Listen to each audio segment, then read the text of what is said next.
Hello dear aspirants, उम्मीद कर रहा हूं आप अपना 100% दे रहे होंगे।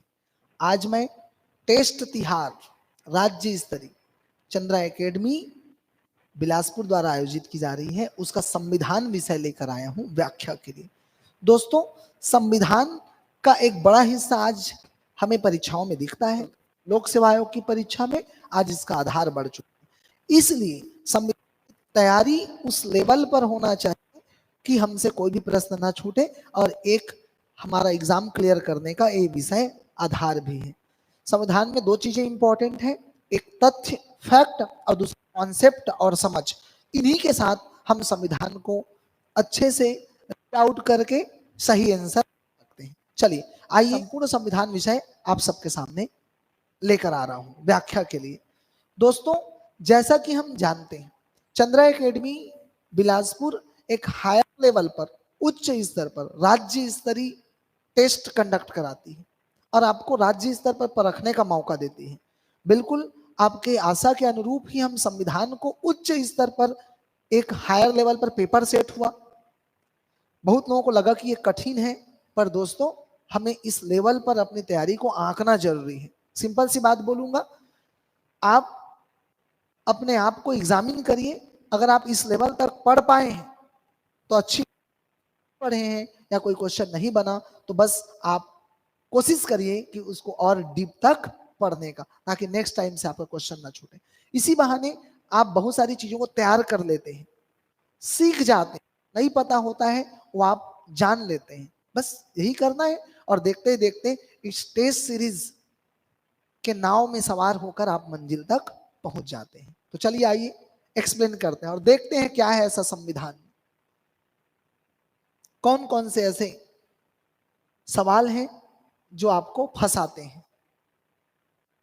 कुछ प्रश्न इजी होते हैं और कुछ कठिन होते हैं। कभी कभी ऐसा भी होता है कि कूटबद्ध प्रश्न पूछे जाते हैं तो आप एक या दो तथ्यों को ही जानकर सही उत्तर लगा लेते हैं। इसलिए कूट को देखकर कभी घबराएं नहीं, ऐसा मेरा सुझाव है।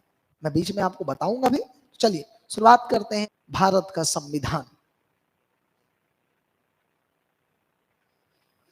दोस्तों, संविधान के लिए एक और मैं सजेस्ट करूंगा आपको, तथ्य वही है, फैक्ट वही रहते हैं, बस कॉन्सेप्ट एग्जामिनर क्या पूछता है ये इंपॉर्टेंट है। तो संविधान के लिए सबसे बेस्ट पुस्तक मैं आपको सजेस्ट करूंगा एम लक्ष्मीकांत। अगर एम लक्ष्मीकांत नहीं पढ़ना चाहते हैं तो उसका एक सार जो है चंद्रा एकेडमी के भारत के संविधान के तृतीय एडिशन में एनसीईआरटी बेस्ड आ चुका है। एनसीईआरटी बेस्ड, तो भारत के संविधान के लिए आप इस बुक को फॉलो कर सकते हैं। बाकी मेन बेस होना चाहिए आपका एम लक्ष्मीकांत, और ये हमारा आधार बुक चंद्रा एकेडमी का। चलिए शुरुआत करते हैं दोस्तों और देखते हैं, आते हैं प्रश्नों पर। सबसे पहले अगर मैं बात करूं तो भारत के संविधान का पहला प्रश्न था एक्ट से। एक चीज आप जान लीजिए, संविधान जो बना है भारत का वो एक संवैधानिक विकास के प्रक्रिया से गुजरा है। अतः एक्टों से प्रश्न आएंगे। भारत संविधान के बनने से पहले जो विभिन्न संवैधानिक विकास की प्रक्रिया से हमारा संविधान गुजरा है, वो प्रश्न जरूर आएंगे, इसलिए आप तैयार रहेंगे। चलिए देखते हैं पहला प्रश्न। देखिए एक्ट से ही पहला प्रश्न है, सर्वोच्च न्यायालय की स्थापना के संबंध में निम्नलिखित कथन में से सत्य कथन चुनिए। पहला चीज तो आप ये ध्यान रखिएगा, पेन आपके हाथ में होना चाहिए और आप सत्य और असत्य पर विशेष फोकस करोगे। तो यहाँ क्या बोला है, सत्य कथन। ठीक है, choose the correct answer, choose the true statement. Okay, so let's start. कथन एक, कलकत्ता में सर्वोच्च न्यायालय की स्थापना 1777 के रेगुलेटिंग एक्ट से हुआ है। दोस्तों ये 1776 का रेगुलेटिंग एक्ट नहीं है, ये 1773 का एक्ट है। ये 73 सही होगा, अतः कथन एक गलत है। कथन दो, इसके प्रथम मुख्य न्यायाधीश एलिजा इम्पे थे, बिल्कुल सही जवाब है। तीसरा कथन देखते हैं, इस सर्वोच्च न्यायालय में एक मुख्य न्यायाधीश तथा दो अन्य मुख्य न्यायाधीश थे। एक मुख्य न्यायाधीश तो था दोस्तों, पर यहाँ तीन अन्य मुख्य न्यायाधीश थे, अतः यह भी गलत हो जाएगा। अतः ऐसा ऑप्शन जिसमें केवल दो सही है वही सत्य होगा, अतः ऑप्शन सी इसके लिए सही जवाब है आंसर सी। ओके एवरीवन, चलिए आगे बढ़ते हैं और देखते हैं हम क्वेश्चन 2 की बात करते हैं। क्वेश्चन नंबर 2, चलिए देखते हैं question number 2। Question number 2, Bharat सरकार अधिनियम 1858 के संबंध में असत्य कथन, बिल्कुल इसको फोकस करिए आप, असत्य कथन क्या है, असत्य चुनना है। अब आपको याद करना चाहिए ये वही अधिनियम है जिसने ब्रिटिश सर्वोच्चता को भारत में स्थापित किया था, ब्रिटिश ताज का शासन भारत में क्या किया था, स्थापित किया था। और रानी विक्टोरिया कैसे भूल सकते हैं आप, ठीक है, रानी विक्टोरिया द्वारा यहाँ पर तो शासन रानी विक्टोरिया की क्या हो गई थी जी, अधीन हो गई थी, ये हम जानते हैं। इस एक्ट से और क्या हुआ था, गवर्नर जनरल का नाम चेंज करके भारत का क्या कर दिया गया था, वायस राय कर दिया गया था, ये वही एक्ट है। ठीक, चलिए यहां चेक करते हैं। भारत सचिव के पद का सृजन किया गया, सही है, क्योंकि भारत को अब सीधा सीधा भारत सचिव के अंडर किया गया। भारतीय सचिव के सहायता के लिए भारत परिषद, तो इस भारत सचिव के सहायता के लिए भारतीय परिषद की स्थापना की गई, ये भी बात सही है, ठीक है।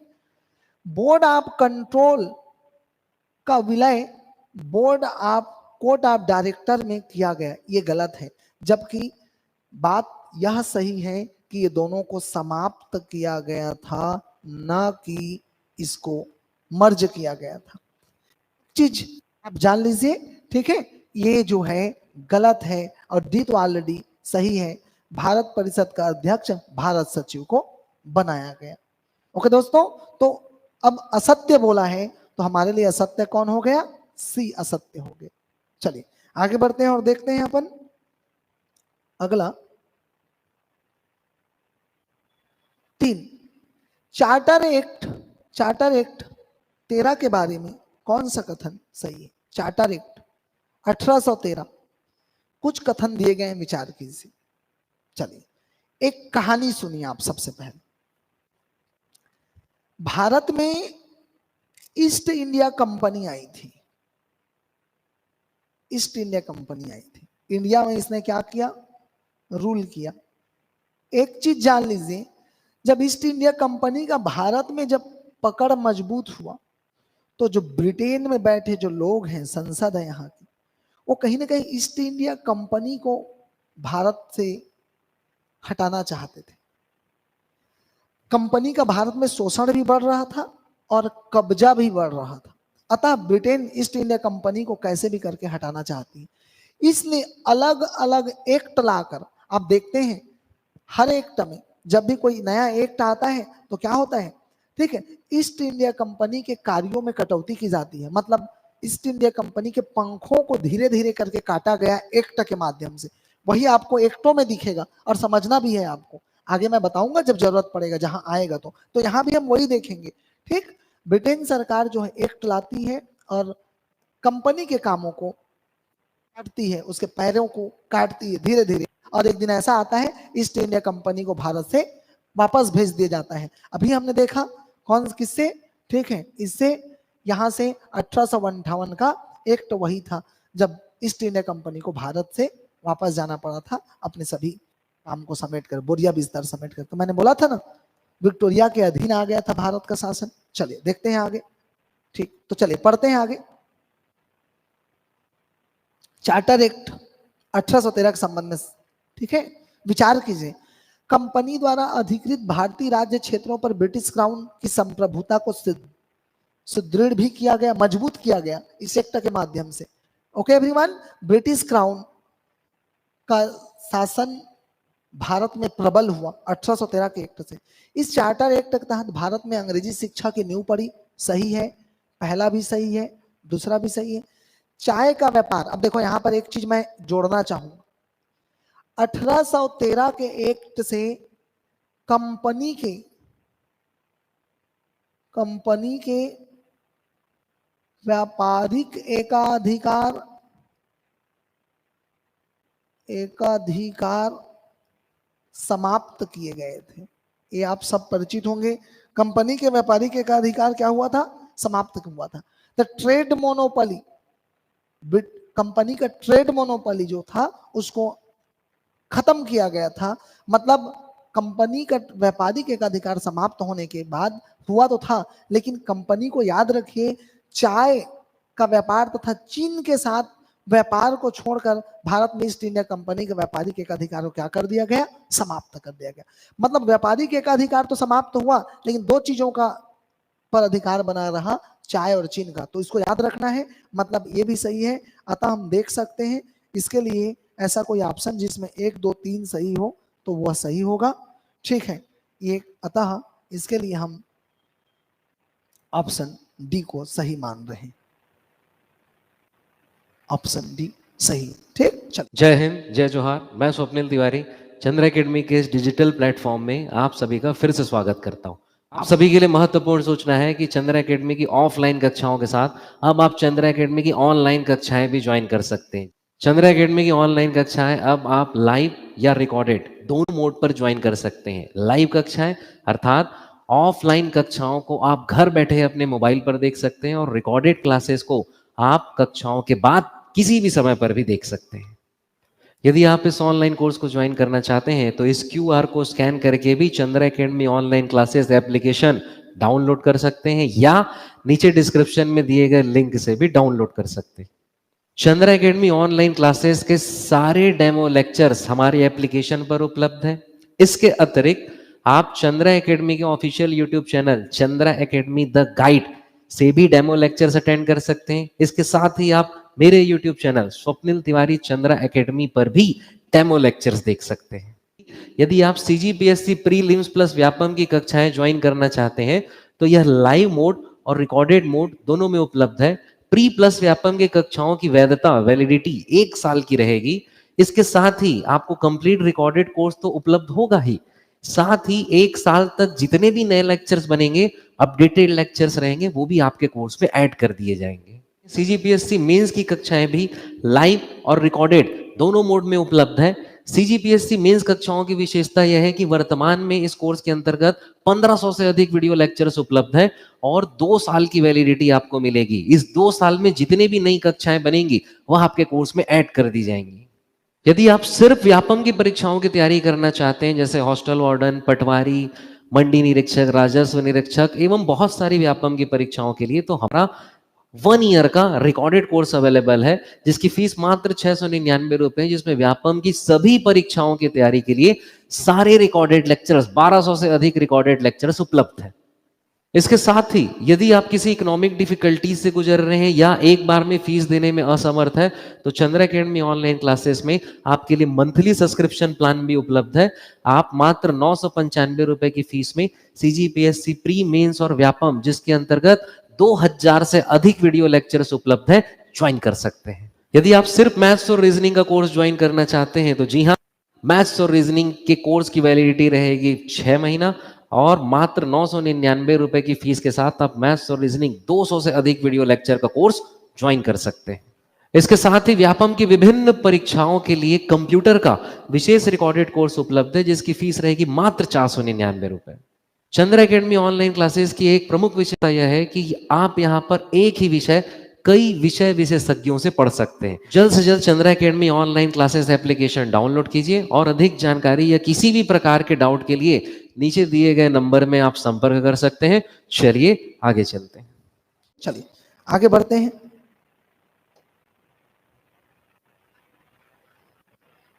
क्वेश्चन नंबर 4 देखते हैं। चलिए, भारत सरकार 1935,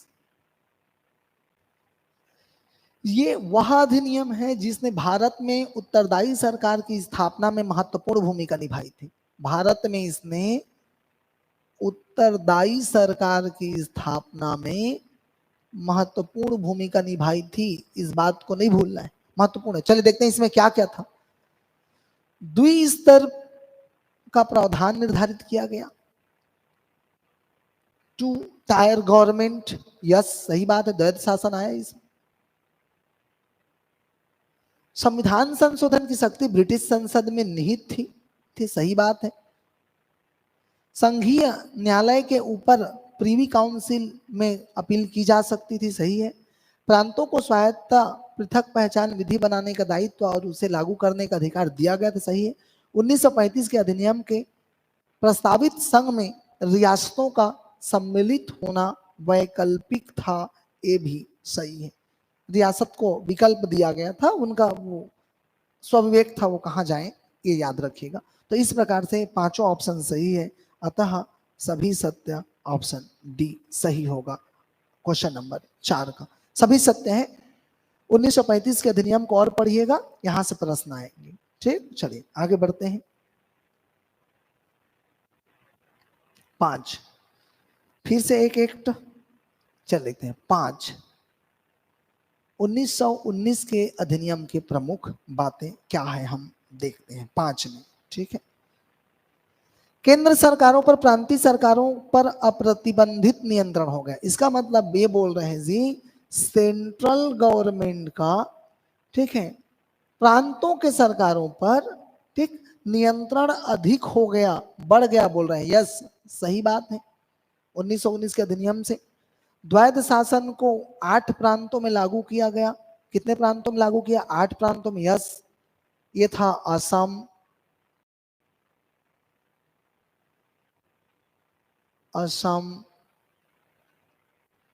बंगाल, उड़ीसा, बिहार, मध्य प्रांत, संयुक्त प्रांत, बॉम्बे, पंजाब। इस तरह से 8 प्रांत इसमें शामिल थे। मतलब यह सही है।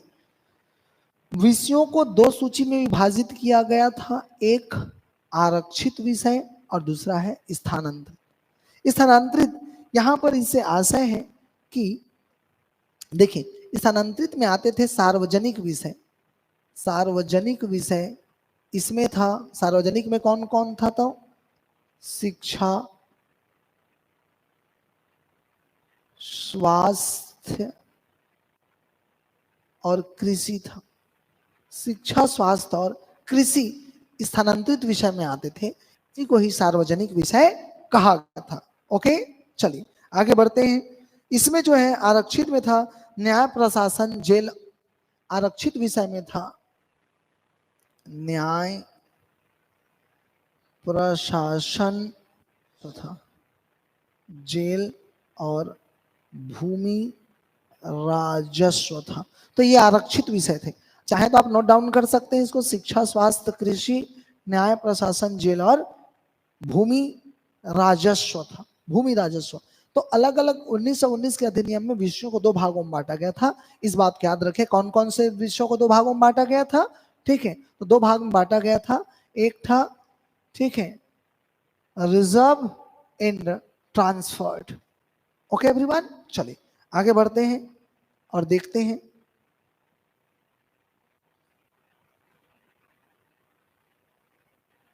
छह,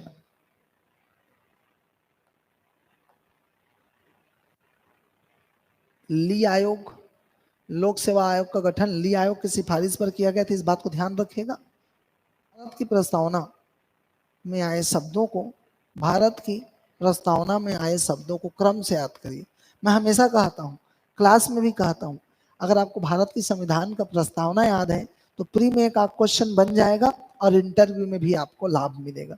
तो याद करिए। चलिए, क्रम पूछता है भारत के संविधान की प्रस्तावना का। ठीक है, चलिए मैं बोल रहा हूं संविधान की प्रस्तावना, आप इसको संविधान के जो शब्द मिलेंगे उसको क्रम से जमाइएगा। सबसे पहले, हम भारत के लोग भारत को समाजवादी, पंथ निरपेक्ष, लोकतंत्रात्मक गणराज्य बनाने के लिए, we are the people of India. ठीक है, फिर क्या है? Socialist democratic republic. तो ये 1, ये 2, ये 3 बनाने के लिए तथा इसके समस्त नागरिकों को 4, सामाजिक, आर्थिक, राजनीतिक न्याय, ये 5वां नंबर, और विचार अभिव्यक्ति की स्वतंत्रता, ये 6वां नंबर। तो देखिए, सबसे पहले 1, 2, 3 सबसे पहले आएंगे। 1, 2, 3 सब में है। 1, 2, 3 इसमें है। एक क्रम गलत है, 1, 3, 2 वाला क्रम गलत है, बच गया 2। तो 1, 2, 3, 1, 2, 3 अब आएगा। सबसे पहले क्या आएगा? 1, 2, 3 6 आएगा। 1, 2, 3 के बाद 6 इसमें भी है। फिर उसके बाद देखते हैं 5 आएगा। तो 5 किस में है? 1 2 1 2 3 6 आएगा, उसके बाद 5 आएगा, उसके बाद 4 आएगा, 4 6 लास्ट में। इस प्रकार से ये है अपना 7 नंबर का आंसर सही है, 7। इस बात को याद रखिए। तो उम्मीद करता हूं संविधान की प्रस्तावना आप याद कर लेंगे। चलिए देखते हैं 8वां नंबर, भारतीय स्वतंत्रता अधिनियम 1947 भारतीय स्वतंत्रता अधिनियम 1947 की विशेषता नहीं है, 47 की विशेषता नहीं है। चलिए देखते हैं।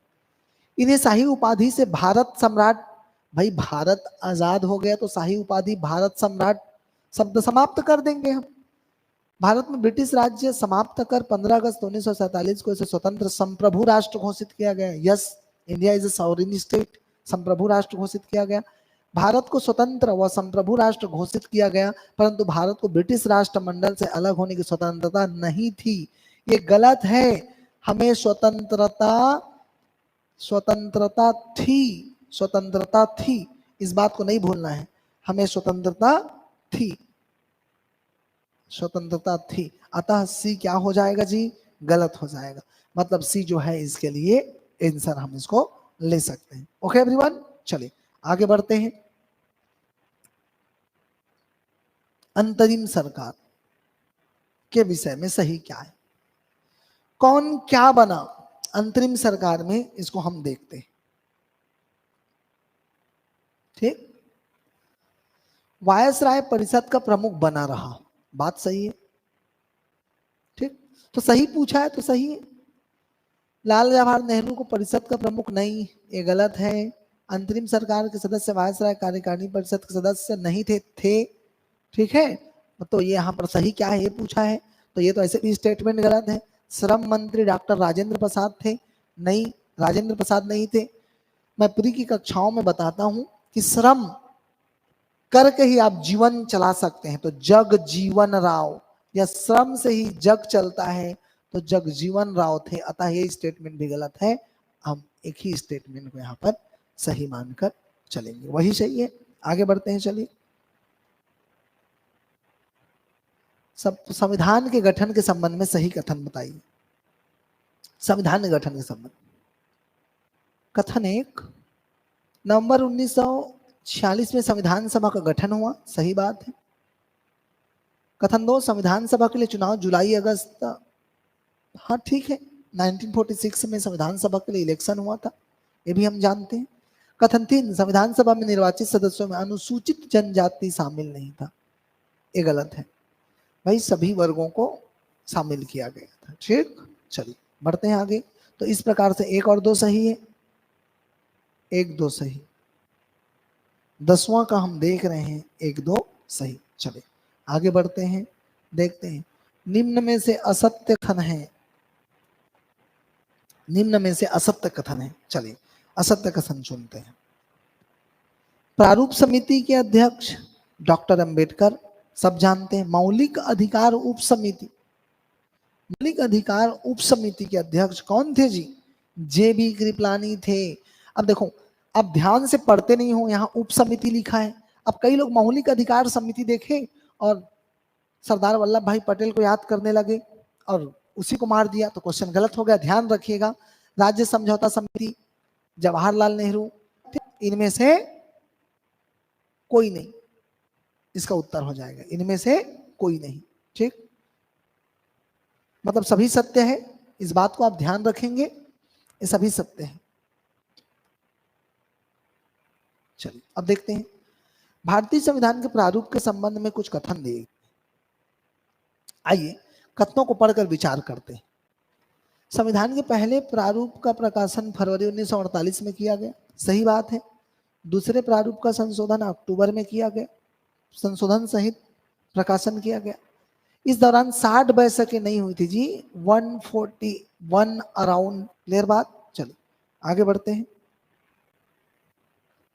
26 नवंबर 1949 को कौन सा अनुच्छेद लागू नहीं हुआ था, इस बात को ध्यान रखें। कौन सा अनुच्छेद लागू नहीं हुआ था? तो एक चीज याद रखिए भाई, जब भारत का संविधान बना था और 26 नवंबर 1949 को जब हमने भारत के संविधान को अपनाया था, तो सभी अनुच्छेद को लागू नहीं किया गया था। भाई कोई भी कानून को पहले प्रयोगशाला में उतारा जाता है, फिर उसके बाद उसको पूरा लागू किया जाता है। तो आइए देखते हैं। पहले तो ये जान लीजिए भारत के कौन कौन सा आर्टिकल है जो लागू किया गया था, ठीक है। तो इस दिन लागू आर्टिकल्स की मैं सूची दे रहा हूं, आपको ध्यान से रखना है। लागू किया गया था, एक तो सबसे पहले हम देखेंगे आर्टिकल 5, 6, 7, 8 और 9। अगर आप ध्यान से देखेंगे तो पाएंगे ये किसके तत्व हैं, किसके आर्टिकल हैं? नागरिकता, नागरिकता वाले तत्व हैं, ठीक। उसके बाद आर्टिकल हम देखते हैं 324, 366, 367 लागू किया गया था। ये आर्टिकल्स लागू हुए थे। 379, 380 लागू हुआ था, 388 लागू हुआ था, 391 लागू हुआ, 392 लागू हुआ, 393 लागू हुआ। अब देखिए इसमें 366 है कहीं पर? यस है। 68 नहीं है। संविधान संशोधन ध्यान रखना 368, ठीक। तो ये 26 जनवरी 1949 को लागू नहीं हुआ था। ये भी है, 5 भी है, 391 भी है। ओके एवरीवन, चलिए आगे बढ़ते हैं, अगला क्वेश्चन की तरफ चलते हैं और देखते हैं। अगला क्वेश्चन है असुमेलित है। कौन असुमेलित है? आइए देखते हैं। संविधान सभा का प्रतीक चिन्ह यस हाथी का मुहर था, ध्यान रखेंगे। संविधान सभा का सचिव किसे बनाया गया था, इस बात पर हम देखेंगे। HVR अयंगर संविधान सभा के सचिव बने थे। संविधान सभा का मुख्य प्रारूपकार भीमराव अंबेडकर। अब आपने क्या सोचा, प्रारूपकार समझ के आपने भीमराव अंबेडकर को सही ले लिया? नहीं, प्रारूप समिति के अध्यक्ष डॉक्टर साहब थे, ठीक। लेकिन संविधान सभा के मुख्य प्रारूपकार, संविधान सभा को बनाने वाले थे, प्रारूपकार थे, मतलब उसका ठीक है खाका तैयार करने वाले LN मुखर्जी थे। LN मुखर्जी यहाँ पर फंस गए, मतलब यही क्या है, असुमेध है। भारतीय संविधान का सुलेख किया प्रेम बिहारी नारायण राय जादा ने। That's it. ओके, चलिए आगे बढ़ते हैं और देखते हैं अपन संविधान सभा के लिए हुए चुनाव में बड़े दलों को क्रम से जमाइए। देखिए संविधान सभा के लिए चुनाव हुआ, उसमें सबसे बड़ा दल तो ऑब्वियस सी बात है, एक चीज तो सब जानते हैं, बड़ा दल कांग्रेस ही होगा। या हमें स्वविवेक से जानना चाहिए कि कांग्रेस बड़ा दल के रूप में तो था, सबसे बड़े राष्ट्रीय पार्टी वही थी, तो कांग्रेस के सबसे ज्यादा सदस्य थे, इस बात को इनकार नहीं करना है। दूसरा दल बन के आया मुस्लिम लीग, एक राष्ट्रीय पार्टी तो ऑब्वियस सी बात है वहां से ज्यादा लोग आएंगे। उसके बाद एक संगठन था जो मजबूत था, वो है मुस्लिमों की पार्टी, ठीक है, मुस्लिम लीग, वहां से भी लोग आएंगे, तो ऑब्वियस सी बात है दोनों क्रम से थे, ठीक है। अगर मैं और डिटेल जाऊं और बताऊं तीसरा नंबर में कौन था, तो तीसरा नंबर में था यूनियनिस्ट पार्टी, था यूनियनिस्ट यूनियनिस्ट यूनियनिस्ट पार्टी था। चौथे नंबर पर था यूनियनिस्ट मुस्लिम पार्टी था। फिर पांचवें नंबर पर था unionist unionist unionist schedule caste party था, ठीक। और छठवें नंबर पर कृषक प्रजा पार्टी था, ठीक। तो अभी तो ऑप्शन में फिलहाल तीन ही चीज दिख रहे हैं, 1, 2 और 3, तो कहीं पर 1, 2 और 3 है, उसको ले लीजिए। 1, 2, 3 यही है। दलों को क्रम से जमाइए, इसको आप चाहें तो नोट करके लिख सकते हैं।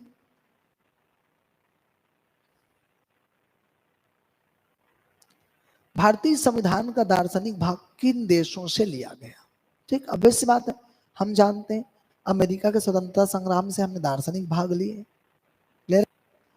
फिर उसके बाद आयरलैंड से भी हमने राज्य के नीति निर्देशक तत्व लिया है, जो एक दर्शन है समाज कल्याण का। अब ब्रिटेन से हमने कोई दार्शनिक भाग नहीं लिया, अतः 1 और 3 सही हो जाएगा। 1 और 3 वाला ऑप्शन सही है। चलिए आगे देखते हैं। सरकार का संसदीय रूप से क्या आशय है? संसदीय रूप, सरकार को संसदीय रूप में सही नहीं है, सही नहीं है। संसदीय रूप that means a parliamentary system of the government, क्या सही नहीं, देखते चलिए। संसदीय व्यवस्था विधायी और कार्यपालिका के मध्य समन्वय के सिद्धांत पर काम करती, सही बात। संविधान केवल केंद्र में ही संसदीय प्रणाली की स्थापना करता है? नहीं, बिल्कुल केंद्र और राज्य दोनों स्तर पर संसदीय प्रणाली की स्थापना करता है सरकार, इसलिए तो गलत हो जाएगा। अब रही बात सी की, संसदीय प्रणाली को उत्तरदायी सरकार कहते हैं, सही बात है। द रेस्पॉन्सिबल गवर्नमेंट, इसी को ही वेस्टमिंस्टर सरकार, वेस्टमिंस्टर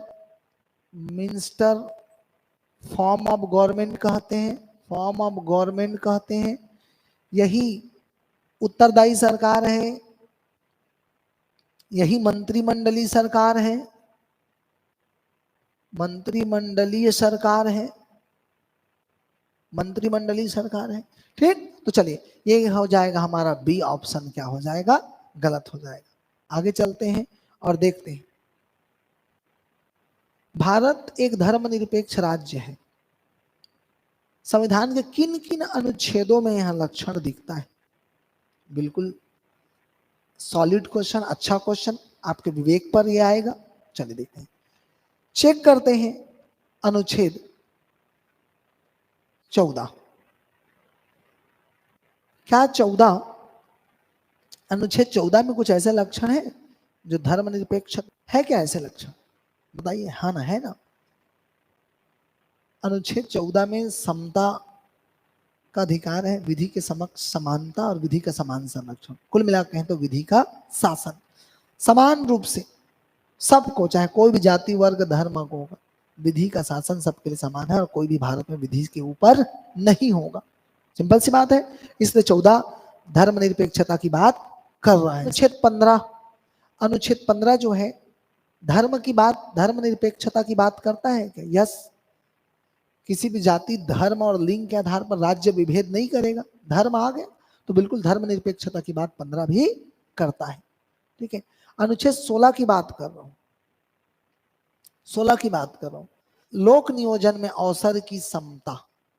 ठीक, तो यहां भी राज्य जो है लोक नियोजन सरकारी नौकरी देते वक्त किसी का धर्म नहीं देखेगी, सामाजिक पिछड़ापन उसका आधार है। ठीक, उस आधार पर देगी, तो यहाँ पर भी धार्मिक विभेद नहीं है। ठीक है, तो ये भी सही है। अब आते हैं अनुच्छेद 30। क्या 30 हम जब ऊपरी परत में पढ़ते हैं तो 30 में देखते हैं तो ऐसा कोई धर्मनिरपेक्ष का तत्व हमें नजर नहीं आ रहे हैं। पर याद रखिए 30 आर्टिकल अनुच्छेद 30 2 कहता है। अनुच्छेद 30 क्या है? अनुच्छेद 30 कहता है कि शिक्षण संस्थानों की स्थापना और प्रशासन का अधिकार अल्पसंख्यक वर्गों का होगा। तो पहला दृष्टि में जब देखते हैं तो आप सोचते हैं अल्पसंख्यक का मतलब धर्म से जोड़ देते हैं। ठीक है, और आपको लगता है नहीं नहीं ये तो भेदभाव की बात कर रहे हैं, धार्मिक चीजों को बढ़ावा दे रहे हैं। नहीं, बिल्कुल ऐसा नहीं है। ठीक है, ये अनुच्छेद 30(2) में उसी को क्लियर करके लिखा है कि राज्य इसे सहायता देने में कोई विभेद नहीं करेगा, कोई विभेद नहीं करेगा, केवल इस बात को आधार बनाकर कि यह संस्था किसी विशेष धर्म या भाषा पर आधारित है। तो कह दिया गया राज्य कोई विभेद नहीं करेगा धर्म के आधार पर, इसलिए अनुच्छेद 30 भी इसका हिस्सा बनेगा। अतः मैं ऑप्शन डी, ये ऑप्शन सही होगा। ठीक, तो संविधान यही तो है कि आप उसके पीछे के उद्देश्यों को समझ पा रहे हैं कि नहीं पा रहे हैं। कॉन्सेप्ट से संविधान बनेगा। ठीक, चलिए आगे बढ़ते हैं और देखते हैं 19 नंबर क्वेश्चन। राज्यसभा के सदस्यों का निर्वाचन संबंधी प्रावधान किस देश से लिया गया है? राज्यसभा के निर्वाचन संबंधी प्रावधान किस देश से लिया गया है? तो याद रखिए राज्यसभा के निर्वाचन, मनोनयन की बात नहीं हो रही, निर्वाचन की बात हो रही है। तो निर्वाचन का प्रावधान लिया गया है साउथ अफ्रीका से। चलिए आगे बढ़ते हैं। निम्न में से प्रस्तावना के अनुसार भारत की प्रकृति को दर्शाता है। हाँ, ये सही है कि जब प्रस्तावना को पढ़ते हैं तो उसमें भारत की प्रकृति झलक रही है। क्या लिखा है? हम भारत के लोग भारत को समाजवादी, पंथ निरपेक्ष, लोकतांत्रिक गणराज्य, एक संप्रभु, समाजवादी, धर्मनिरपेक्ष, पंथ निरपेक्ष से धर्मनिरपेक्ष से लोकतांत्रिक गणतांत्रिक गणराज्य बनाने के लिए, मतलब इतनी सारी प्रकृति जो है भारत की वो दी गई है आपके इसमें, अतः मैं बोलूंगा, मैं सबके लिए जाऊंगा, ये सही होगा। ओके एवरीवन, चलिए यहां पर देख लेते हैं।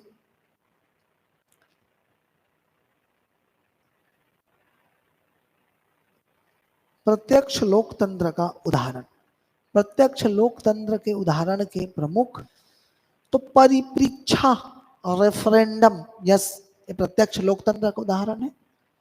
पहल, किसी चीज के लिए पहल करना, सही बात है, तानाशाही को नहीं दिखाता है, ठीक है। इनिशिएटिव, प्रत्यावर्तन, रिकॉल, अगर आपने जिसको चुनकर भेजा है उसको वापस बुला लेते हैं, तो ये लोकतंत्र की खूबसूरती है, ठीक। जनमत संग्रह, यस जनमत संग्रह, लोगों से पूछकर, ठीक है, उनके मतों को जानकर, बहुसंख्यक वर्गों की बात को सुनकर, ये है लोकतंत्र का सभी जीवंत रूप है। तो मैं अपने हिसाब से 1 2 3 4 के लिए जाऊंगा 21 नंबर के लिए, ठीक है, डी आंसर राइट। अब आते हैं हम सामाजिक आर्थिक और राजनीतिक न्याय के तत्वों को, सामाजिक आर्थिक राजनीतिक न्याय के तत्वों को किस क्रांति से दिया गया है? सब बिल्कुल इसे रूस के क्रांति से लिया गया है, सामाजिक आर्थिक और राजनीतिक न्याय के तत्वों को, ठीक। चलिए आगे आते हैं, समता समानता बंधुता, ठीक।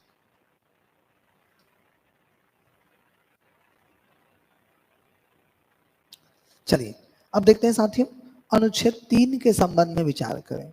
अनुच्छेद 3, किसी राज्य के क्षेत्र को बढ़ाया या घटाया जा सकता है, सही बात है, अनुच्छेद 3 में लिखा है बढ़ाया घटाया।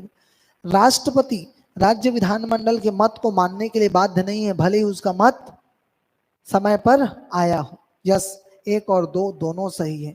याद रखिए, भारतीय संविधान में जब नए राज्य का गठन होता है, नए राज्य का गठन होगा, तो ऐसे विधेयक को राष्ट्रपति संबंधित राज्य के पास भेजता है, संबंधित राज्य का मत जानने के लिए भेजता है।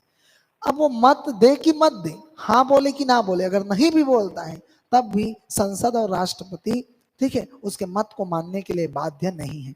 इसीलिए तो कहा गया है जी, भारत का संविधान किसी राज्य के अस्तित्व की गारंटी नहीं देता, अस्तित्व की गारंटी नहीं देता, राज्य के अस्तित्व गारंटी नहीं देता।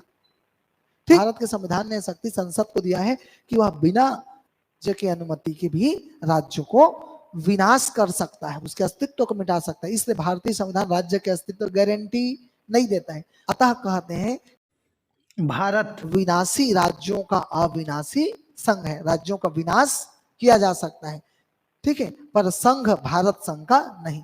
खैर वो लंबी प्रक्रिया है, छोड़ते हैं उसको, आगे बढ़ते हैं, ठीक।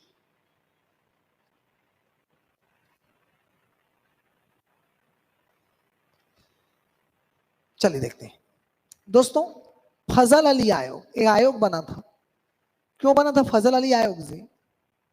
राज्य गठन के लिए, भारत में राज्यों का गठन के लिए 1953 में की गई थी, सही बात है।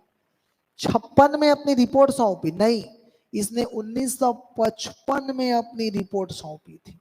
आयोग ने सलाह दी कि मूल संविधान के अंतर्गत 4 आयामी राज्यों और क्षेत्रों को वर्गीकरण को समाप्त नहीं किया जाना चाहिए, ऑप्शन भी गलत है,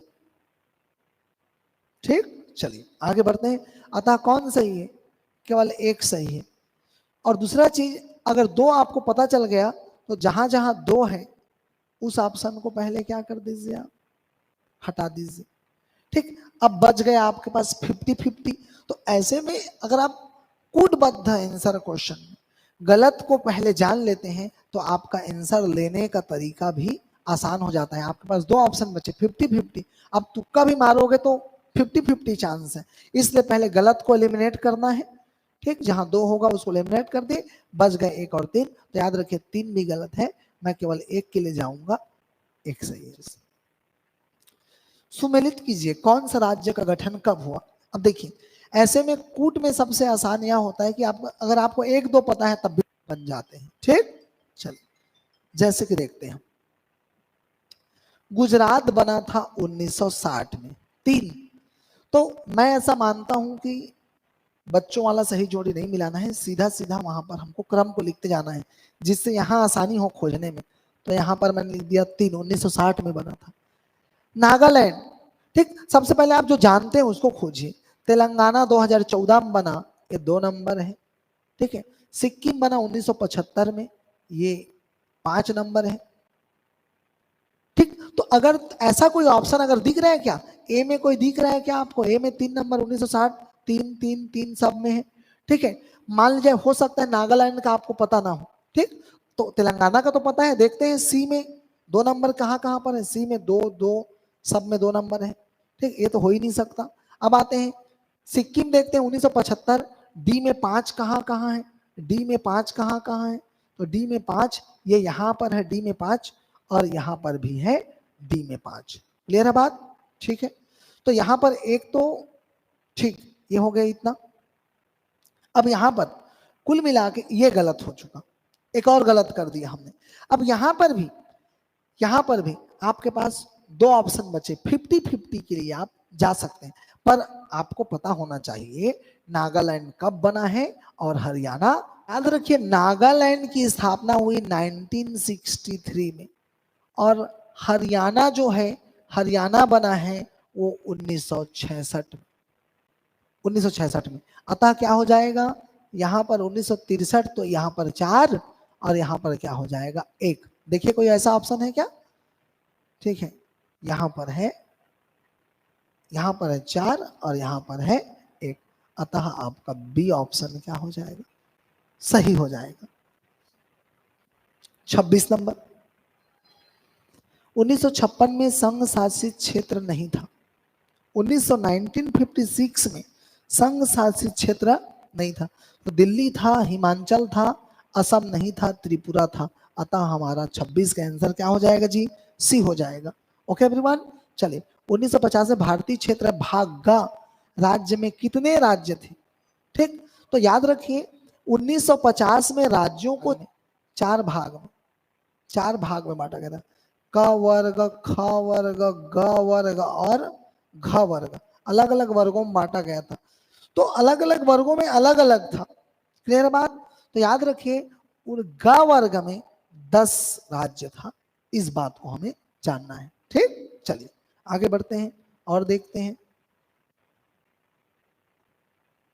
28 राज्यों और संघ शासित क्षेत्रों में नाम परिवर्तन वर्षों को सुमेलित कीजिए, वर्षों को सुमेलित कीजिए। ठीक है, तो उत्तर प्रदेश, इस बात को ध्यान रखें। देखिए वर्ष की मैं बात करूं, उत्तर प्रदेश का नाम, ठीक है, पहले था जी संयुक्त प्रांत था, संयुक्त प्रांत, इसका नाम 50 में चेंज किया गया।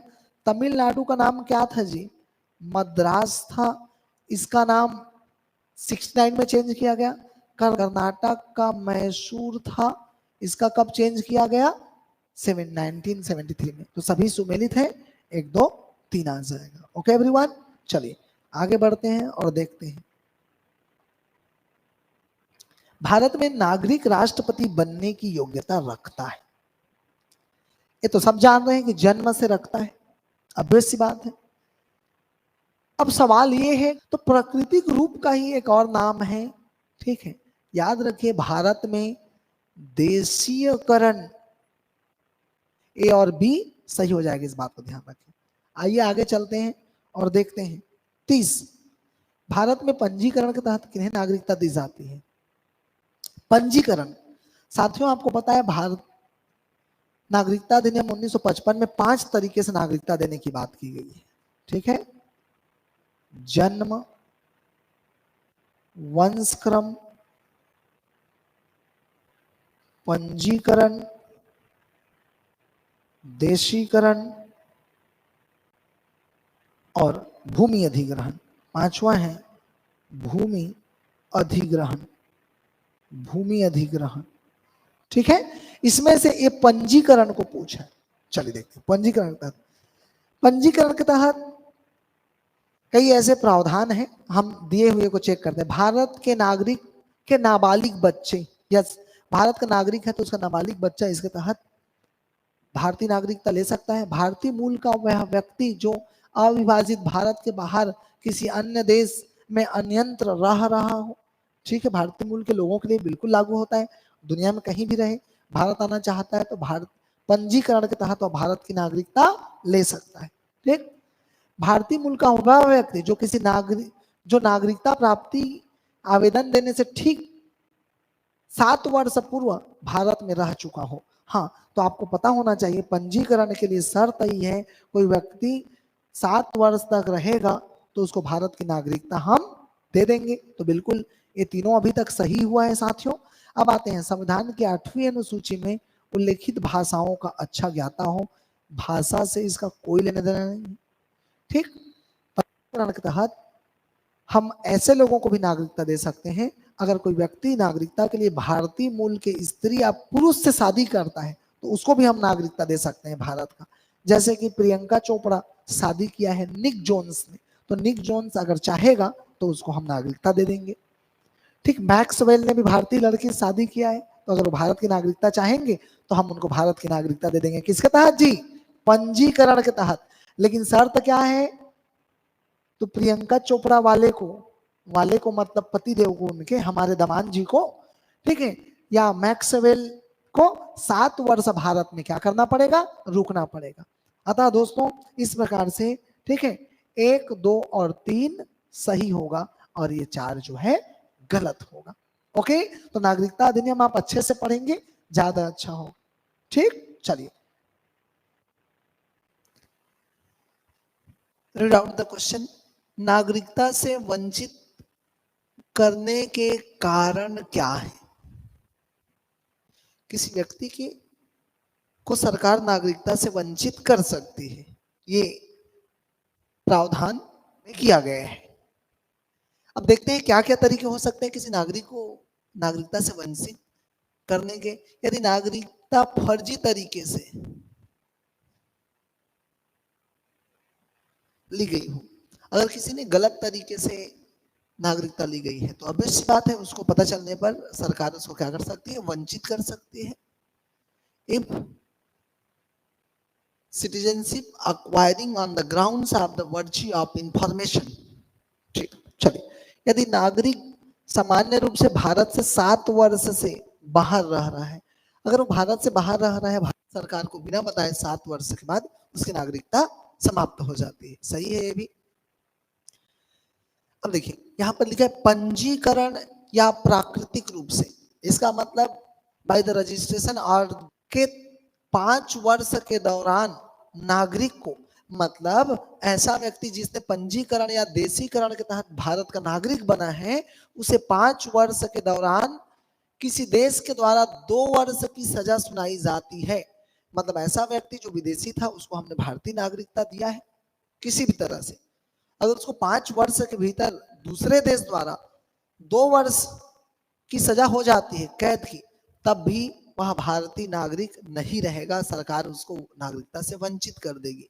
इसके पीछे कारण यह है कि भाई वह विदेशी था, हमने उसको नागरिकता दिया है, अब 5 वर्ष के अंदर उसे सजा हो गई किसी दूसरे देश के द्वारा, मतलब प्रवृत्ति उसकी क्रिमिनल जैसी है, तो हम अब किसी क्रिमिनल को फिर से अपने देश में क्यों बुलाएंगे, उसे नागरिक क्यों बनाएंगे, और भारत का नागरिक उस होने का अधिकार उसे नहीं होगा। चलिए आगे बढ़ते हैं।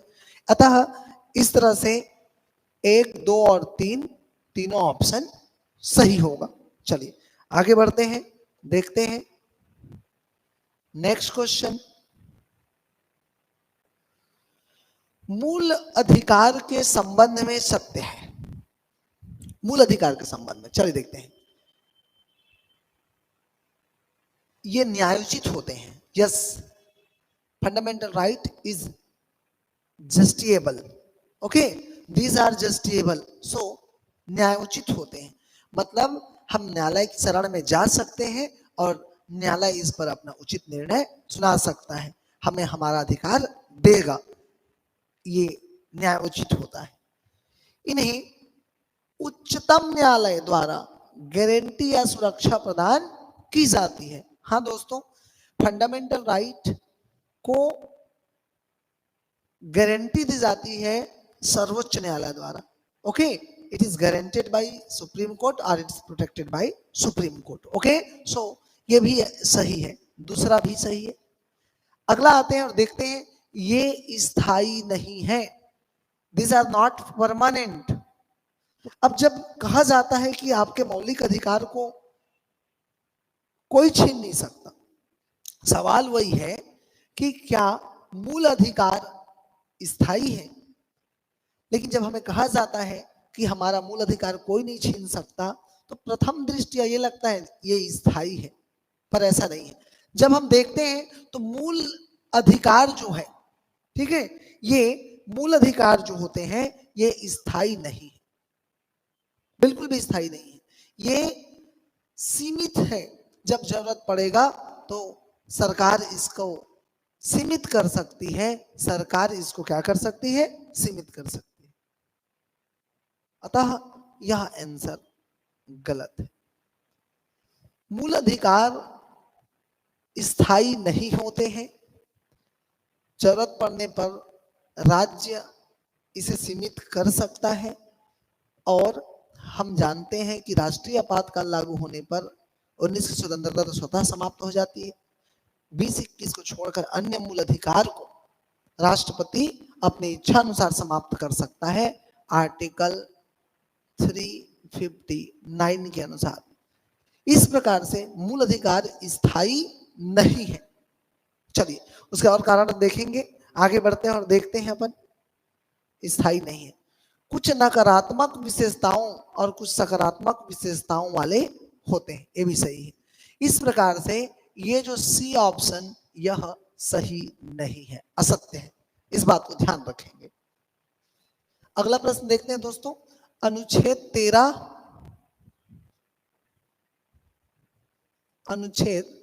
13 के अनुसार विधि शब्द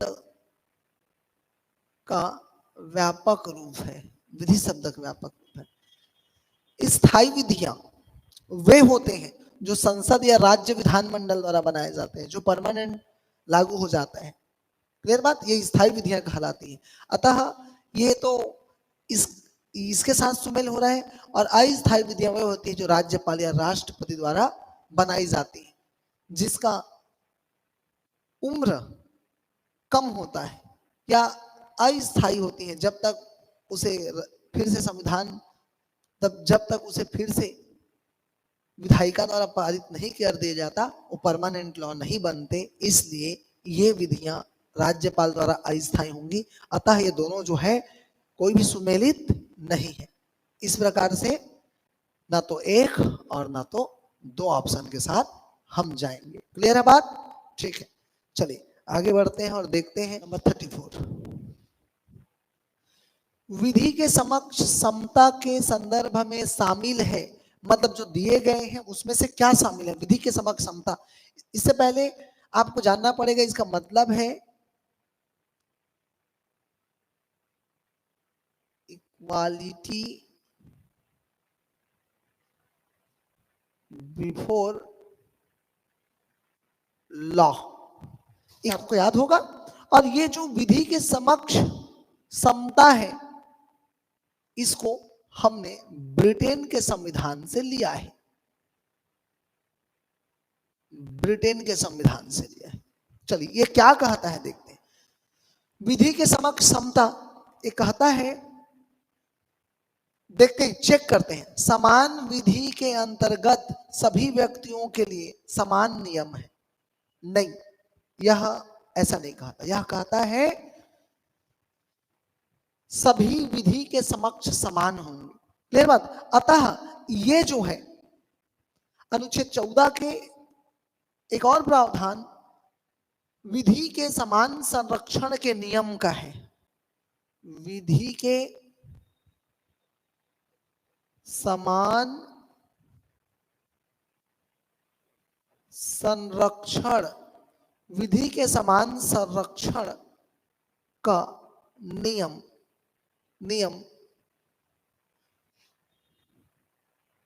इक्वल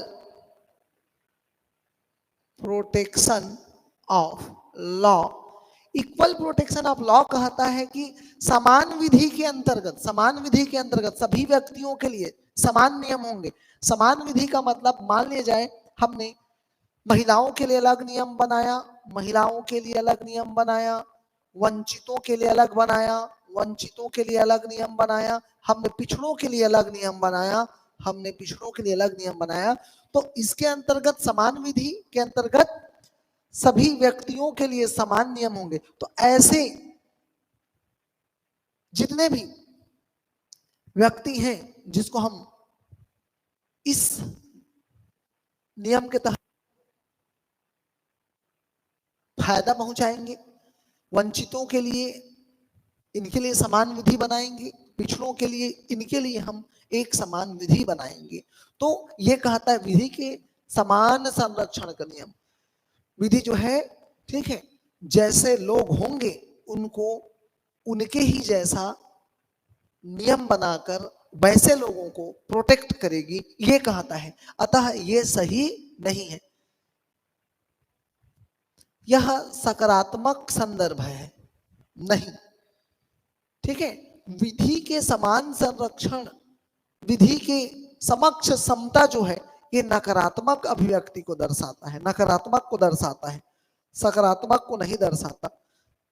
इसके पीछे रीजन है, सकारात्मक को नहीं दर्शाने के पीछे ये कहता है विधि के समक्ष समता, ठीक है, मतलब सभी विधि के समक्ष समान है। देखिए सिंपल सी बात है, लगता तो सुनने में ऐसा है कि नहीं नहीं यही पॉजिटिव है, पिक्चर में डायलॉग सुनने से अच्छा लगता है कि कानून से बढ़कर कोई नहीं, सब कानून के सामने बराबर है। लेकिन सोचिए भारत में डिस्क्रिमिनेशन है, यहाँ भेदभाव है, ठीक है, यहाँ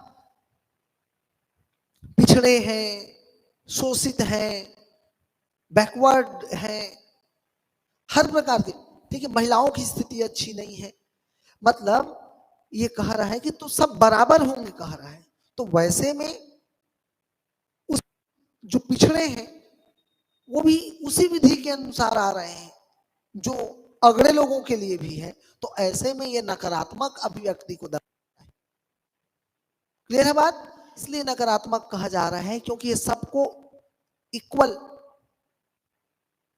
ट्रीट कर रहा है, गरीब को भी उतना और अमीर को भी वही, रोटी चुराने का भी उतना दंड और सोना चुराने का भी उतना दंड, ठीक। तो ये यहाँ पर डिस्क्रिमिनेशन है, यहाँ पर भेदभाव हो जा रहा है, इसलिए इसे हम नकारात्मक अभिव्यक्ति मानेंगे, ना कि सकारात्मक व्यक्ति। बल्कि ये सकारात्मक है, विधि के समक्ष समता देखने में सकारात्मक नजर आ रहा है क्योंकि ये जिसको जैसा जरूरत है उसको वैसा ही विधि के अनुरूप रख रहा है और ये सबको एक समान रख रहा है, चाहे अमीर हो, गरीब हो, नौकरी वाले हो, गैर नौकरी वाले हो, ठीक है, पिछड़े हो, अगड़े हो।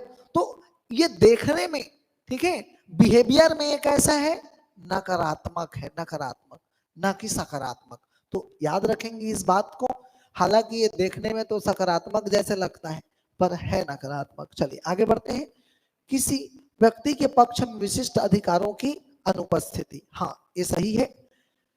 अब ये और ये दोनों तो गलत हो गए, तो ऑब्वियस सी बात है इसको तो लेंगे नहीं, सी सही आंसर है। किसी व्यक्ति के पक्ष में विशिष्ट अधिकारों की अनुपस्थिति होती है। चलिए आगे बढ़ते हैं।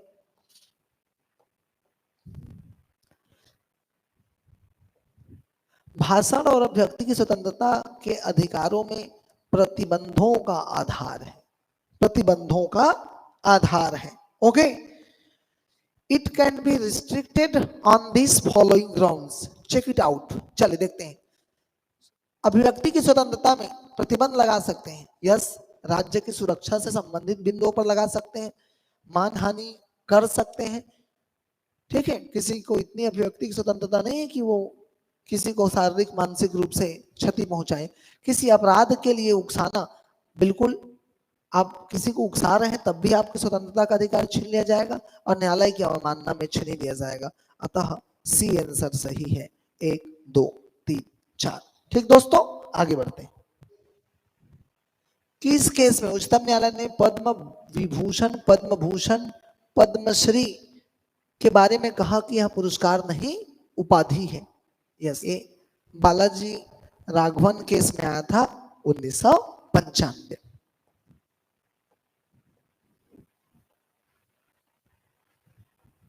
चलिए देखते हैं ये वाक एवं अभिव्यक्ति, right to freedom of speech and expression की स्वतंत्रता में क्या शामिल नहीं है। वाक अभिव्यक्ति की स्वतंत्रता में क्या शामिल नहीं है, चेक इट आउट। चलिए देखते हैं क्या है।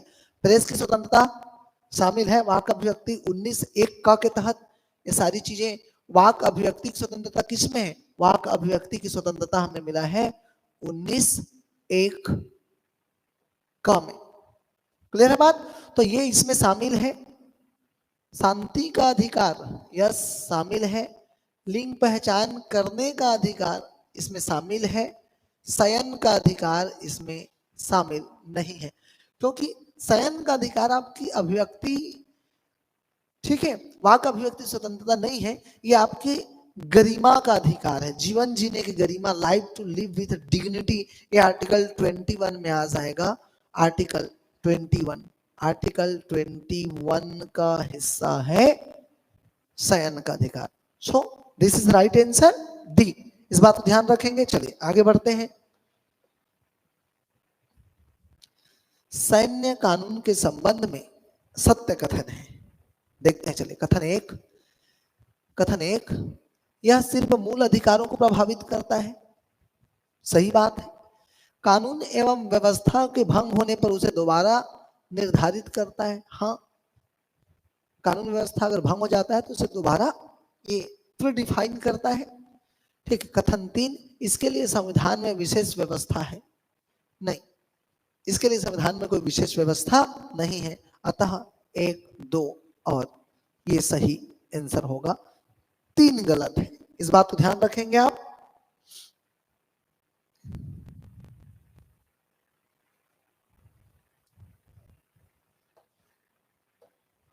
चलिए आगे बढ़ते हैं। 39 देखते हैं। राज्य सूची का विषय है, बीमा केंद्र का है, ये भी नहीं है, ये भी नहीं है। उद्योग, यस, ये है राज्य सूची का विषय। चलिए आगे बढ़ते हैं। किनकी मृत्यु होने पर उस दिन राष्ट्रध्वज को आधा झुका दिया जाता है? आधा झुका दिया जाता है, राष्ट्रध्वज को आधा झुका दिया जाता है। एक तो दोस्तों ये तो एकदम क्लियर है और ये एकदम क्लियर है। प्रधानमंत्री, राष्ट्रपति, नहीं, इसके लिए जरूरत नहीं है। भारत के मुख्य न्यायाधीश के लिए जरूरत नहीं है। अतः केवल 1 और 2 सही जवाब है। 40 का, 40 का। आगे बढ़ते हैं। चलिए देखते हैं 41। समवर्ती सूची में शामिल है, देखिए, संविदाएं, दैट मीन्स कॉन्ट्रैक्ट्स। ओके, ये है समवर्ती सूची में। 1 है समवर्ती सूची में। ठीक है। कीमत नियंत्रण मिल बांट कर करते, ये भी है। कृषि पर आय, ये है राज्य सूची का विषय। इसलिए 1, 2 और 3 सही है। चलिए आगे आइए, बढ़ते हैं आगे। अन्य पिछड़ा वर्ग को आरक्षण का प्रावधान संविधान के किन अनुच्छेद में है? अल्प पिछड़ा वर्ग को आरक्षण संविधान के किस अनुच्छेद में है? अल्प पिछड़ा वर्ग को, चलिए देखते हैं, आइए। अनुच्छेद 13(2). 13(2) में आरक्षण के संबंध में कोई बात नहीं कहा गया है। 13(2) कहता है कि अगर संसद कोई ऐसी विधि बनाती है जो मूल ढांचा के उल्लंघन करती है तो उसे उस हद तक शून्य कर दिया जाएगा। क्लियर है बात? 15(4),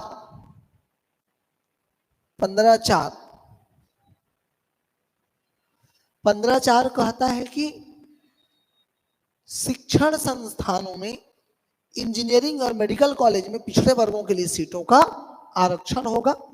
अनुच्छेद 16(4) कहता है नौकरियों में आरक्षण होगा। ये 17 बात करता है अस्पृश्यता के लिए, इसलिए ये नहीं होगा और ये नहीं होगा। 2 और 3 सही है दोस्तों। खोजिए 2 और 3 कहाँ है, तो बी ऑप्शन में 2 और 3 सही है। बी ऑप्शन सही होगा 42 का। क्लियर है बात? चलिए आगे बढ़ते हैं।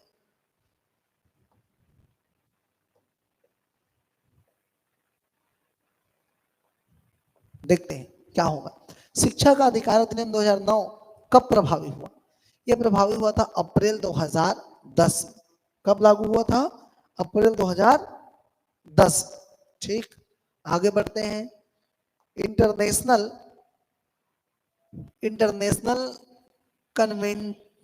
On civil and political rights के किस अनुच्छेद द्वारा बाल अधिकार को सुरक्षित किया गया है?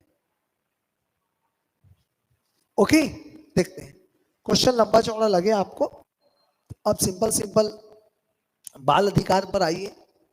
ठीक, अनुच्छेद 24 में बाल श्रम निषेध करके बाल अधिकारों को सुरक्षित किया गया है। क्लियर है बात? चलिए आगे बढ़ते हैं और देखते हैं।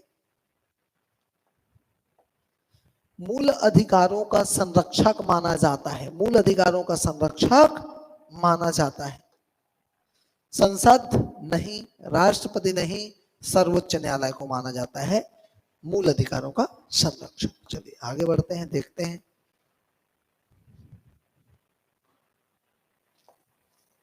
चलिए दोस्तों आइए देखते हैं। ये आर्टिकल 32 का एक क्वेश्चन है, निम्नलिखित को सुमेलित करिए। अब दिख रहा है आपको ये बंदी प्रत्यक्षीकरण परमादेश, तो ये है क्या? तो ये this one is a writ, ये रीट है। ठीक, रीट अधिकारी का कौन से आर्टिकल में है? आर्टिकल 32 में बताए गए हैं अलग अलग आदेशों के लिए अलग अलग रीट जारी किया जाता है। कौन कौन? तो सुप्रीम कोर्ट और हाई कोर्ट रीट जारी करते हैं। देखते हैं चलिए करके। ठीक, चलिए। बंदी प्रत्यक्षीकरण में कहा जाता है सह शरीर उपस्थित करें, that means to have the body up, to have with body. Okay, that means 3 परमादेश में आदेश दिया जाता है। उत्प्रेषण कहता है कि पूर्णतः सूचित करें, मतलब टू बी सर्टिफाइड फॉर। अधिकार परीक्षा, किस अधिकार से? By which right, that means two. देखिए 3 1 4 2, और वो सही जोड़ी मिलाने के बजाय अब सामने में ऑप्शन लिखते जाइए, ये ज्यादा अच्छा है। हम इसके माध्यम से खोजेंगे कि ए में 3 1 4 2 कहीं पर है, वही आंसर होगा। 3 1 4 2, that means C is a right answer. Okay friends, चलिए आगे देखते हैं। 47 भारत के कल्याणकारी राज्य होने का विचार पाया जाता है। कहां पाया जाता है? द डायरेक्टिव प्रिंसिपल्स, राज्य के नीति निर्देशक तत्व में पाया जाता है, ये तो सब जानते हैं। ठीक है, तो इजी क्वेश्चन है। मौलिक अधिकार में नहीं होता है। कई लोगों को लगता है कि मौलिक अधिकार है कल्याणकारी, नहीं, कल्याणकारी राज्य की अवधारणा नहीं है। This is not a grounds of welfare state. Okay, so ये नहीं होगा। संविधान की प्रस्तावना में कल्याणकारी राज्य के बारे में तो नहीं कहा गया है। ठीक, वो ये होगा, इसलिए राज्य के नीति निर्देशक तत्व, इस बात को ध्यान रखेंगे आप। चलिए आगे बढ़ते हैं और देखते हैं। 48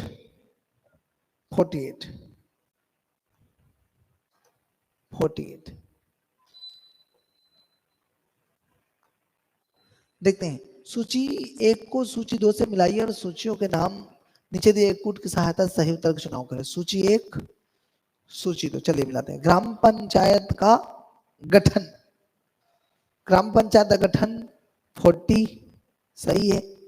कृषि पशुपालन अनुच्छेद 48 सही है।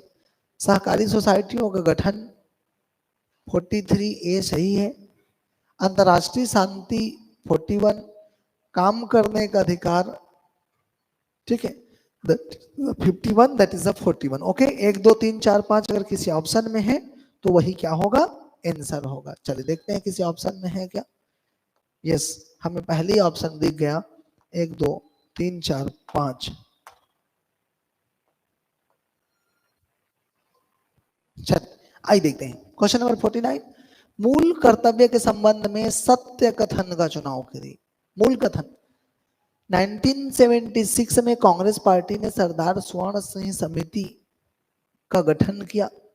कथन 2, 42वें संविधान संशोधन 1976 द्वारा 10 मूल कर्तव्य जोड़े गए। यस, याद रखिए 1 और 2 दोनों सही है। 49 नंबर क्वेश्चन का। ठीक है, चलिए आगे बढ़ते हैं। ये वही दौर था जब देश में इमरजेंसी लगा था।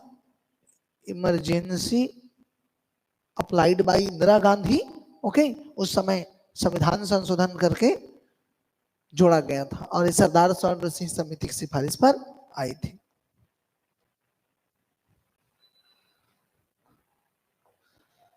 देश की रक्षा करें और आह्वान किए जाने पर राष्ट्र की सेवा करें, मूल कर्तव्य में किस स्थान पर रखा गया है? ठीक, तो दूसरा पर नहीं है, तीसरा पर नहीं है, चौथा पर है। आप इसको जरा देखेंगे, 11 को आप क्रम से याद करेंगे तो ये आपसे बन जाएगा। क्लियर है बात? चलिए ठीक है। नेक्स्ट क्वेश्चन, भारतीय संविधान के किस अनुच्छेद में भारतीय नागरिकों के मूल कर्तव्य शामिल है? मूल कर्तव्य दोस्तों सिंपल सा क्वेश्चन है ये, 51A और क।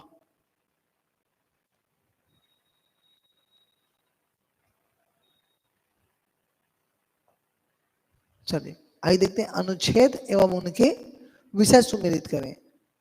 25 अंतःकरण की स्वतंत्रता, धर्म प्रचार प्रसार, राइट टू रिलीजियस फ्रीडम। 26 कहता है प्रबंधन का अधिकार धार्मिक मामलों को होगा। 27 कहता है कर के लिए किसी को बाध्य नहीं किया जा सकता। 28 कहता है धार्मिक शिक्षण में उपस्थित होने की स्वतंत्रता, मतलब उन्हें धार्मिक शिक्षा लेने का अधिकार होगा।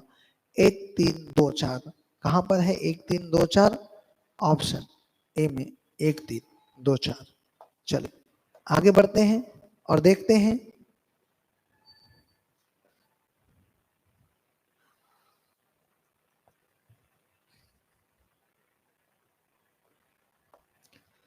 चलिए ये इंपॉर्टेंट बात है बड़ा, ठीक है। मुफ्त कानूनी सहायता के बारे में बात किया जा रहा है। सबसे पहले जान लीजिए मुफ्त कानूनी सहायता का जो अधिकार है ये सबसे पहले कहां पर है? तो मुफ्त कानूनी सहायता का अधिकार है आर्टिकल 39 का में इसको दिया गया है। ये किस बाद में आया? लग रहा है स्पष्ट दिख रहे हैं, बाद में जोड़ा गया है संविधान। क्लियर बात? तो बाद में जोड़ा गया है और किस वाद में आया ये इंपॉर्टेंट है, ठीक है। तो ये आया था, हाँ ए ऑप्शन सही है, MH होस्कोट बनाम महाराष्ट्र राज्य के वाद में आया था। और इसे संविधान 42वां संविधान संशोधन 1976 से ऐड किया गया। इसमें सुप्रीम कोर्ट के CJI थे न्यायमूर्ति कृष्णा अय्यर। ओके, कृष्णा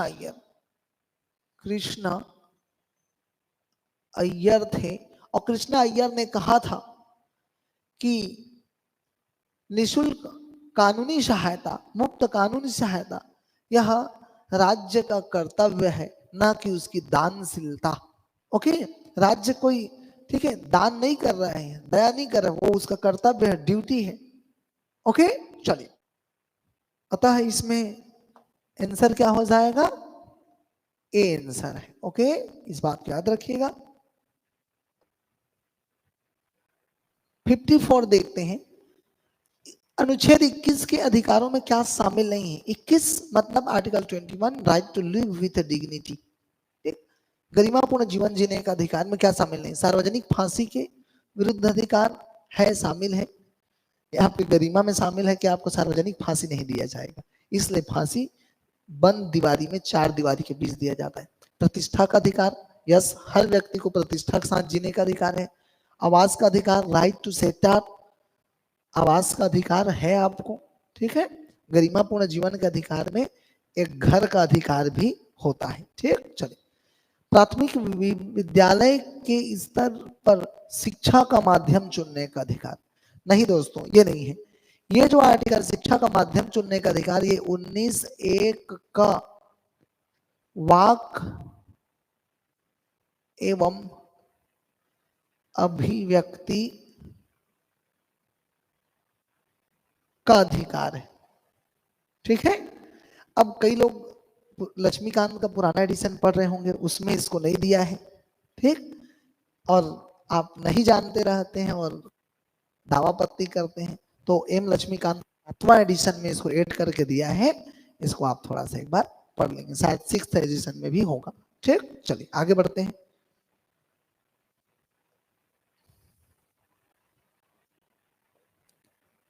अनुच्छेद 22 के संबंध में सही क्या? चलिए, आर्टिकल 22 गिरफ्तारी के विरुद्ध स्वतंत्रता, ओके,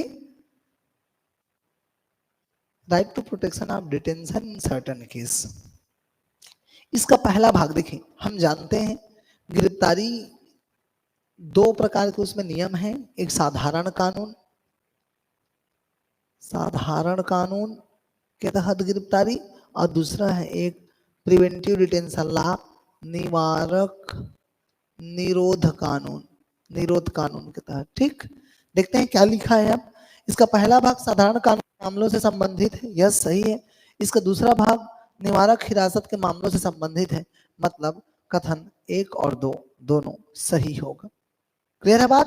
दैट्स इट। चलिए आगे बढ़ते हैं, देखते हैं क्वेश्चन नंबर 56। मानव दुर्व्यापार शब्द में शामिल नहीं है, मानव दुर्व्यापार शब्द में शामिल नहीं है। देखिए, पुरुष महिला एवं बच्चों की खरीदी बिक्री शामिल है मानव दुर्व्यापार। मानव दुर्व्यापार मतलब that means human trafficking, okay. वेश्यावृत्ति, प्रोस्टिट्यूशन शामिल है इसमें।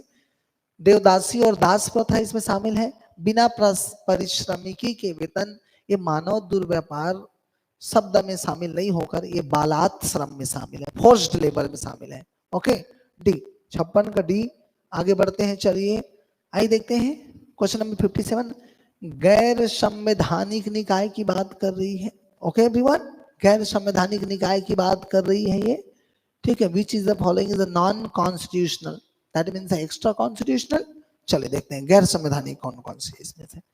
गैर संवैधानिक निकाय, यस, नीति आयोग है, राज्य सूचना आयोग गैर संवैधानिक है, कोई प्रावधान नहीं है आर्टिकल में।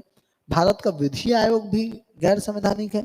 परिसीमन आयोग, ठीक, वो भी गैर संवैधानिक है। परिसीमन की बात संविधान में कही गई है, पर उसके लिए कोई आर्टिकल आयोग के लिए नहीं है, ठीक। इस तरह से ABCD इसके लिए सही आंसर है। चलिए आगे बढ़ते हैं।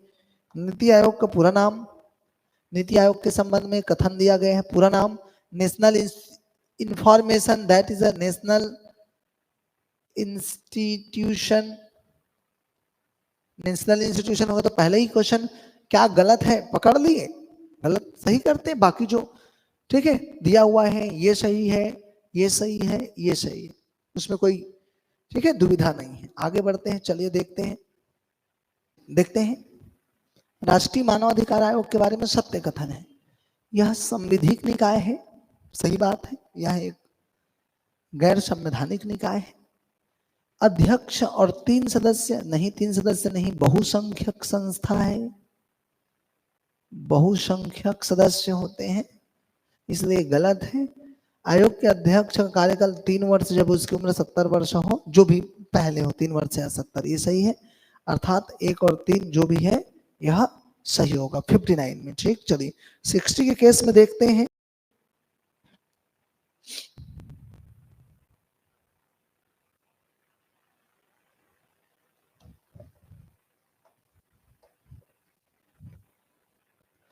राष्ट्रीय महिला आयोग, जी हाँ दोस्तों, बहुत इंपॉर्टेंट है। राष्ट्रीय महिला आयोग के संबंध में गलत है, लागू 31 जनवरी 1992 सही है। अध्यक्ष और सदस्य, एक अध्यक्ष और 6 सदस्य होते हैं। एक्चुअली 6 में सदस्य को भी 2 भागों में बांटा है, सदस्य प्लस 6वां होता है सदस्य सचिव, सदस्य सचिव होता है। मतलब कुल मिला के इसको आप 6 ही पढ़ें तो ज्यादा अच्छा है, ठीक हमारे हिसाब से। तो ये जो है गलत है, ये सही। अध्यक्ष सदस्य कार्यकाल 3 वर्ष, इनमें से कोई नहीं, तो हम 60 के लिए जाएंगे, ऑप्शन बी सही आंसर है।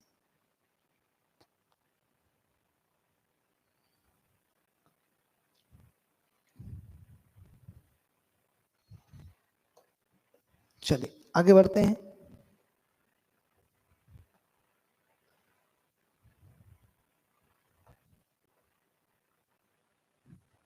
चलिए देखते हैं।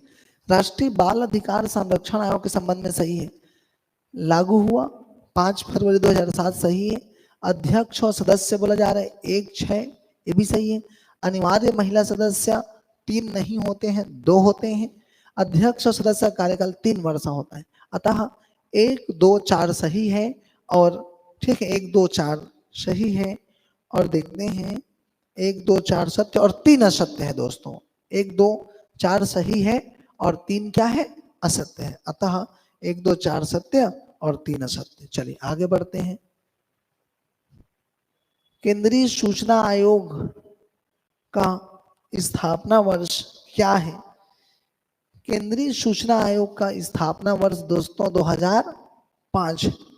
केंद्र सरकार ने 1993 में 5 धार्मिक संप्रदायों को अल्पसंख्यक घोषित किया था। सही बात है, 5 धार्मिक संप्रदायों को अल्पसंख्यक घोषित किया था। इसमें कौन शामिल नहीं था 5 में? तो 5 में देखिए पारसी शामिल था, सिख शामिल था, बौद्ध शामिल था, जैन नहीं शामिल था। इसे 2014 में शामिल किया गया। ओके चलिए नहीं देखिए, इसके साथ साथ 2 और थे 1993 में शामिल किया गया। उसमें एक पारसी, सिख, बौद्ध, ईसाई और सिख, ईसाई और क्या थे? सिख थे। ध्यान रखोगे।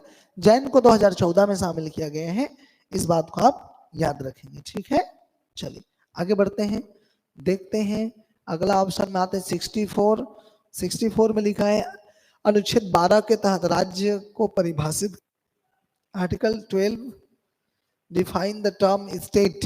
ओके चले विद्यालय के अंदर परिभाषा में शामिल है यस LIC है, विश्वविद्यालय राज्य में आता है, राष्ट्रपति भी आता है, पर NCERT नहीं आता है दोस्तों। 1 2 3 सही हो जाएगा। चलिए आगे बढ़ते हैं। किस संविधान संशोधन द्वारा दिल्ली को राष्ट्रीय राजधानी क्षेत्र घोषित किया गया? 65 1991। Okay this is the right answer. चलिए आगे बढ़ते हैं दोस्तों।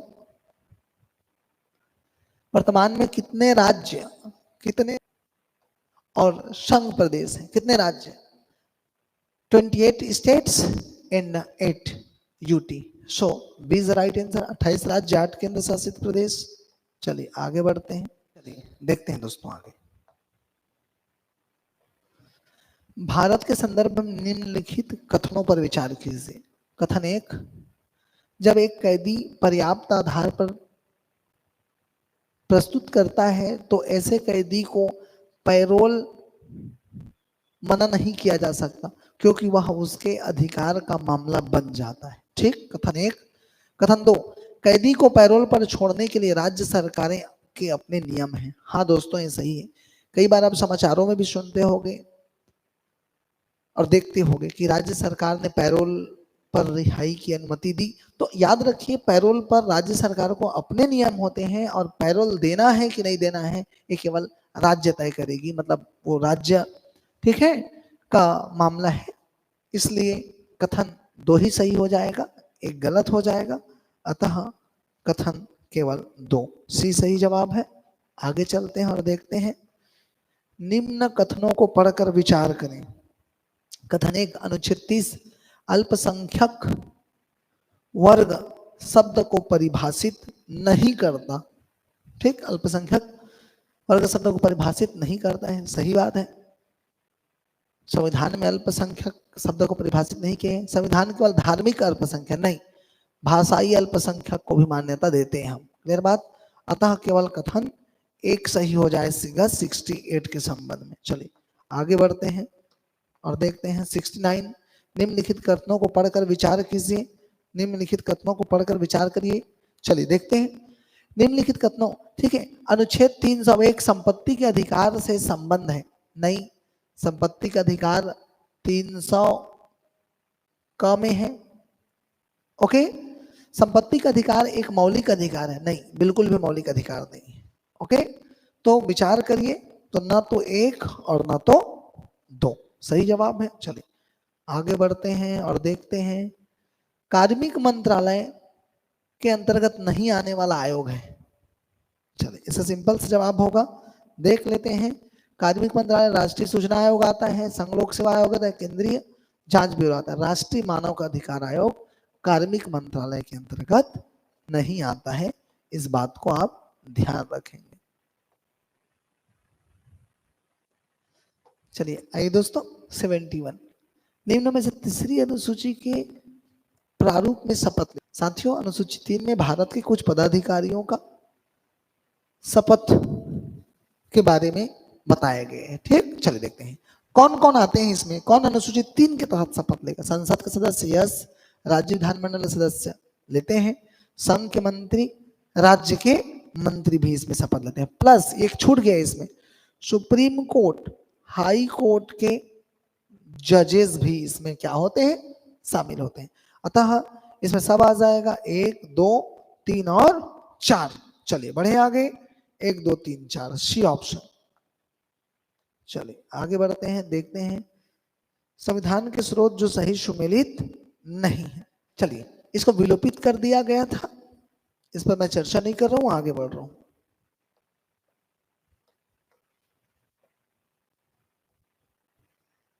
सातवीं अनुसूची में शामिल विषयों की संख्या, तो संघ सूची में ठीक है मूल विषय की संख्या पूछा है, तो संघ सूची में 97, राज्य सूची में 67, समवर्ती में 47, central list, state list and concurrent list. याद रहेगा दोस्तों। चलिए आगे बढ़ते हैं। इसलिए इसके लिए ऑप्शन आ जाएगा आपके पास, कोई ऐसा ऑप्शन है कि जिसमें 1 2 3 होगा? 1 2 3 इस प्रकार से इस ऑप्शन के लिए हम क्या लेंगे? 1 2 3 सही आंसर लेंगे। सुमेलित नहीं है, भारत संघ में शामिल होना। ठीक, गोवा भारत संघ में शामिल हो, 10वां संविधान संशोधन 1900। ठीक, देखिए 10वां नहीं है एक्चुअली में, 12वां है। ठीक, तो ये जो है निम्न में से सही नहीं है, ये सही नहीं है, बाकी फिर सब सही है। ठीक, एक क्रम से दिए गए हैं, वो आप देख सकते हैं। चलिए देखते हैं, नागरिकों एवं विदेशियों को प्राप्त अधिकार है। अगर मैं नागरिकों और विदेशियों के प्राप्त अधिकार की बात करूं, नागरिकों और विदेशियों इसका मतलब कहा गया है, ठीक है, विदेशी मतलब अनागरिकों को भी जो प्राप्त है 14 की स्वतंत्रता, ठीक है, विधि के समक्ष समता समान संरक्षण का नियम उनको भी प्राप्त है। ठीक है, 21 की स्वतंत्रता ठीक प्राप्त है उनको, 21 का अधिकार, शिक्षा का अधिकार। 27 धार्मिक कर से मुक्ति, कर से मुक्ति की बात कही गई है यहां पर। ठीक, 28 आर्टिकल 28 कहता है शिक्षण संस्थान का संचालन। ठीक है, शिक्षण संस्थान का संचालन, इसलिए सही है। ठीक, अनुच्छेद ये केवल और केवल भारतीय नागरिकों को प्राप्त है, ना कि विदेशियों को प्राप्त है। ठीक, इसलिए ऑप्शन सी देखिए 1 2 3 4 सही होगा। ओके एवरीवन, चलिए आगे बढ़ते हैं, देखते हैं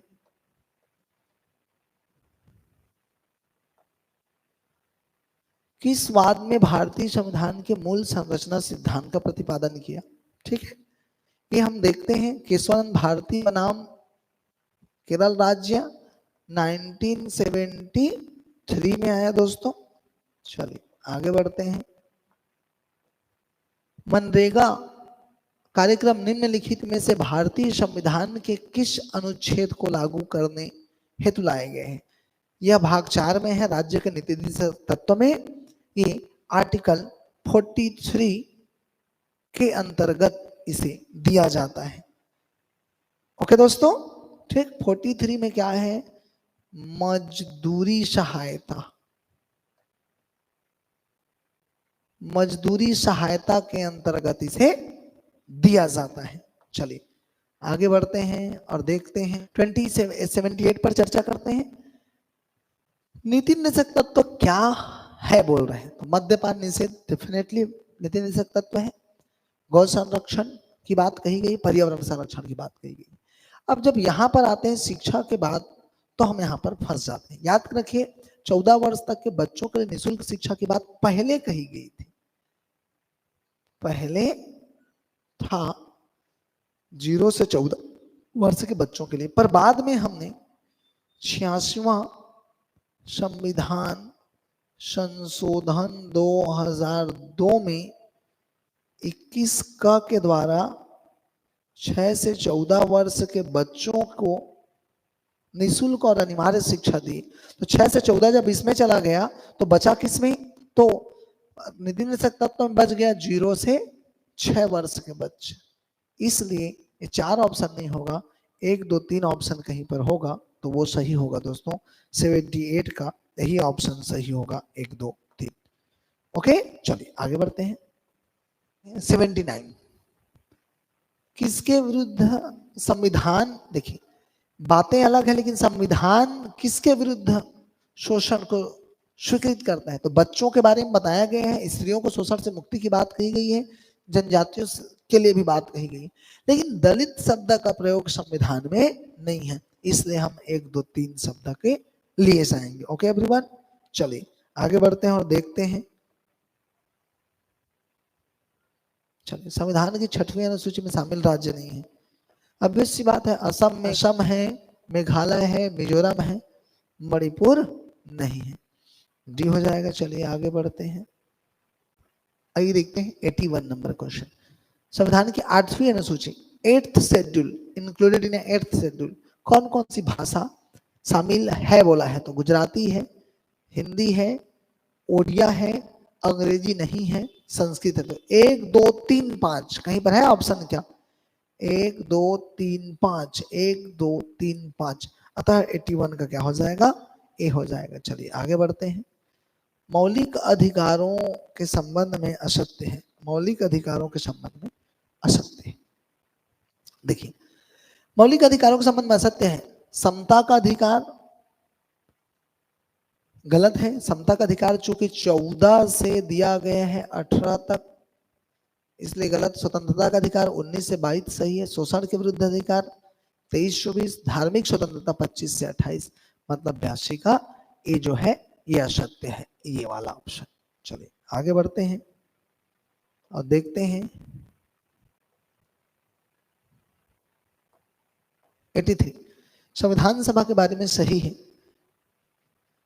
संविधान सभा के बारे में अगर मैं बात करूं, ठीक, तो अस्थायी अध्यक्ष, इसके स्थायी अध्यक्ष थे डॉक्टर राजेंद्र प्रसाद, संवैधानिक सलाहकार बेनेगल राउत है, प्रथम मनोनीत उपसभापति फ्रैंक एंथोनी थे। इस तरह से 1 2 तीनों सही है। कहीं पर है क्या? 1 2 3 सही है 83 का, ठीक है, 1 2 3 सत्य है। चलिए आगे बढ़ते हैं और देखते हैं 84 की बात कर रहा हूं, निम्न में असत्य है 84। राष्ट्रगान 24 जनवरी को अपनाया गया, सही। राष्ट्रगीत को भी 24 को ही किया गया था, मतलब ये गलत है, ठीक। राष्ट्रीय प्रतीक ये सही, ये सही। Okay, so B is the right answer.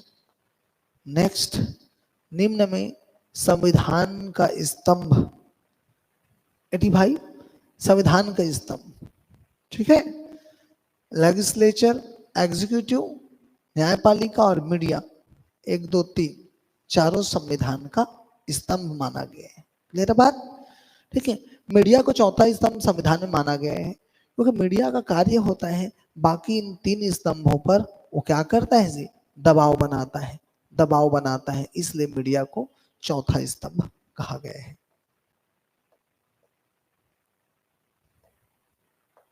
चलिए, निम्न में से संविधान का एकात्मक लक्षण नहीं है, एकात्मक लक्षण, ठीक है, which are not unitary bias features of the constitution, एकात्मक लक्षण नहीं है।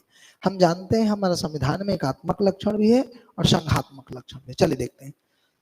सबसे पहला बात तो ये समझ लीजिए, जहां एक आए वो एकात्मक लक्षण है, ठीक, तो नहीं है पूछा है। दूसरा इसका आधार है एकात्मक लक्षण जहां केंद्र शक्तिशाली होता है, जो शक्ति केवल केंद्र के पास, ऐसे चीजों को देखते हैं। चलिए, तो एक सशक्त केंद्र है, एकात्मक लक्षण है। एक संविधान एकात्मक लक्षण है।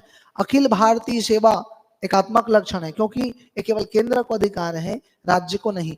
संविधान कठोर, संविधान की कठोरता नहीं, संविधान जहां कठोर होगा वो संघात्मक लक्षण में आएगा, ठीक। भारतीय राज्य जो है अनस्वर नहीं है। यस, अनस्वर नहीं, उनको हम तोड़ सकते हैं, केंद्र तोड़ सकते हैं, इसलिए ये भी एकात्मक लक्षण है। स्वतंत्र न्यायपालिका, स्वतंत्र न्यायपालिका का होना संघात्मक लक्षण है। ठीक है, देखते हैं एकीकृत निर्वाचन मशीनरी, एकीकृत दैट मीन्स एक एकात्मक लक्षण है। संसद की नए राज्य बनाने की शक्ति, संसद नए राज्य बना सकता है, उसी की शक्ति है, एकात्मक लक्षण है। शक्तियों का विभाजन, ये संघात्मक लक्षण है। इसका मतलब 4, 6 और 9 किसी ऑप्शन में होगा, वही सही आंसर है। This is right. ये एकात्मक लक्षण नहीं है दोस्तों, this is a federal features of the constitution, संघात्मक लक्षण है। चलिए बढ़ते हैं आगे। चलिए आइए देखते हैं 87। भारतीय संविधान के भाग और अनुच्छेदों को सुमेलित करें। भाग, नागरिकता 5 से 11, संघ 52 से 151, संघ क्षेत्र के बारे में बताया गया है। ठीक है, संघ क्षेत्र के बारे में बताया गया 2 में, 239 to 242। संघ और राज्यों के बीच में संबंध बताए गए हैं 245 से 263, और वित्त संपत्ति और संविधाएं बताए गए हैं 5 नंबर में। इस प्रकार 3, 4, 2, 5, 3, 4, 2, 5 किसी ऑप्शन में दिखेगा, वही सही आंसर है। चलिए 3, 4, 2, 1, 5 ना, इसको छोड़ना नहीं।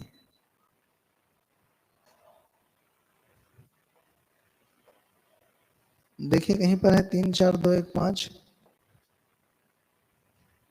Yes, B is right. निजी व्यक्ति के विरुद्ध जारी किया जाने वाला रीट, ओके, निजी व्यक्ति के खिलाफ। चले, रीट इशू बाई परमादेश रीट एक कार्यालयीन है। ठीक, परमादेश रीट किसी कार्यालय के खिलाफ जारी किया जाता है। अधिकार परीक्षक से अधिकार से, ये भी कार्यालयीन है। उत्प्रेषण न्यायालयीन है, न्यायालय द्वारा जारी किया जाता है, न्यायालय के लिए। बंदी प्रत्यक्षीकरण ये निजी व्यक्ति के लिए है, तो डी ऑप्शन के लिए हम जाएंगे, सही आंसर है। चलिए आगे बढ़ते हैं, क्या क्वेश्चन है। ठीक है, 43 ख को संविधान में जोड़ा गया है। 43 ख को 97वां संविधान संशोधन 2011 जोड़ा गया है। ये कहता है सहकारी समिति का उन्नयन, सहकारी समितियों का, समिति का उन्नयन, उन्नयन, सहकारी समिति का उन्नयन। ओके एवरीवन, चलिए आगे बढ़ते हैं। सहकारी समिति का उन्नयन, चलिए देखते हैं 90 अनुच्छेद 20(1) कार्योत्तर विधि से संरक्षण सही है। अनुच्छेद 2 दोहरे दंड से अभिशंसन ये होगा, और अनुच्छेद 3 के लिए आत्म अभिशंसन से संरक्षण, स्वयं के विरुद्ध गवाही देने के लिए किसी से बाध्य नहीं करोगे 3, और दोहरे दंड से संरक्षण 20(2), अतः केवल 1 सही होगा।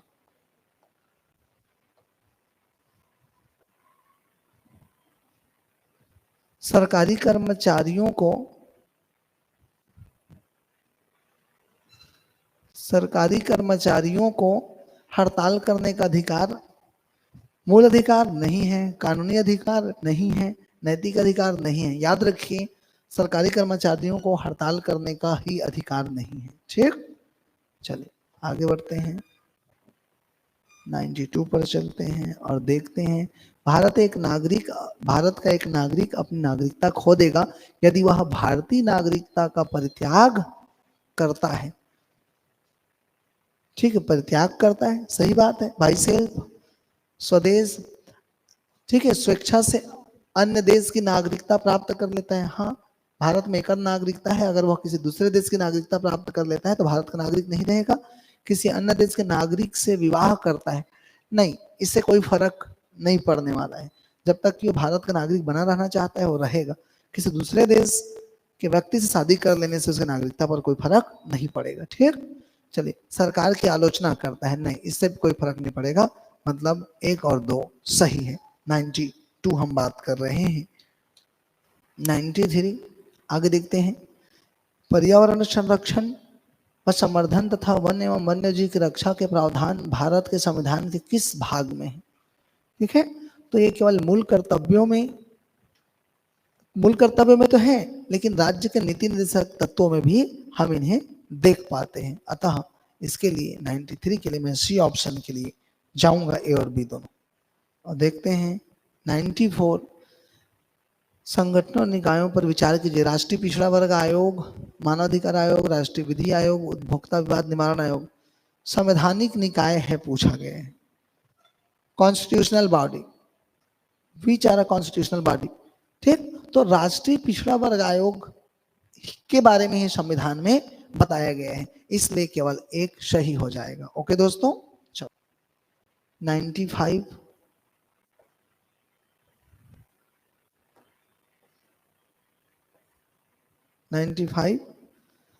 भारत की ध्वज संहिता 2002 के अनुसार भारत के राष्ट्रीय ध्वज के बारे में निम्नलिखित कथनों पर विचार कीजिए। कथन 1, भारत के राष्ट्रीय ध्वज का एक मानक अमाप 600 मीटर 400 रॉन्ग, इसकी लंबाई का अनुपात 3:2 होगा, ये सही है। अतः हम देखते हैं कि इसके लिए केवल कथन 2 सही किंतु एक गलत वाला ऑप्शन सही हो जाएगा। भारतीय संविधान ने सहायक एकात्मक विशिष्टताओं के साथ एक संघीय राज्य की बजाय संघीय सहायक विशिष्टताओं के साथ एकात्मक राज्य की स्थापना की। यह कथन निम्न में से किसका है? याद रखिए, केसी वियत कहते हैं कि यह केवल और केवल, ठीक है, संघात्मक और एकात्मक का लक्षण नहीं है। चलिए, केसी वियत ऐसा कहते हैं।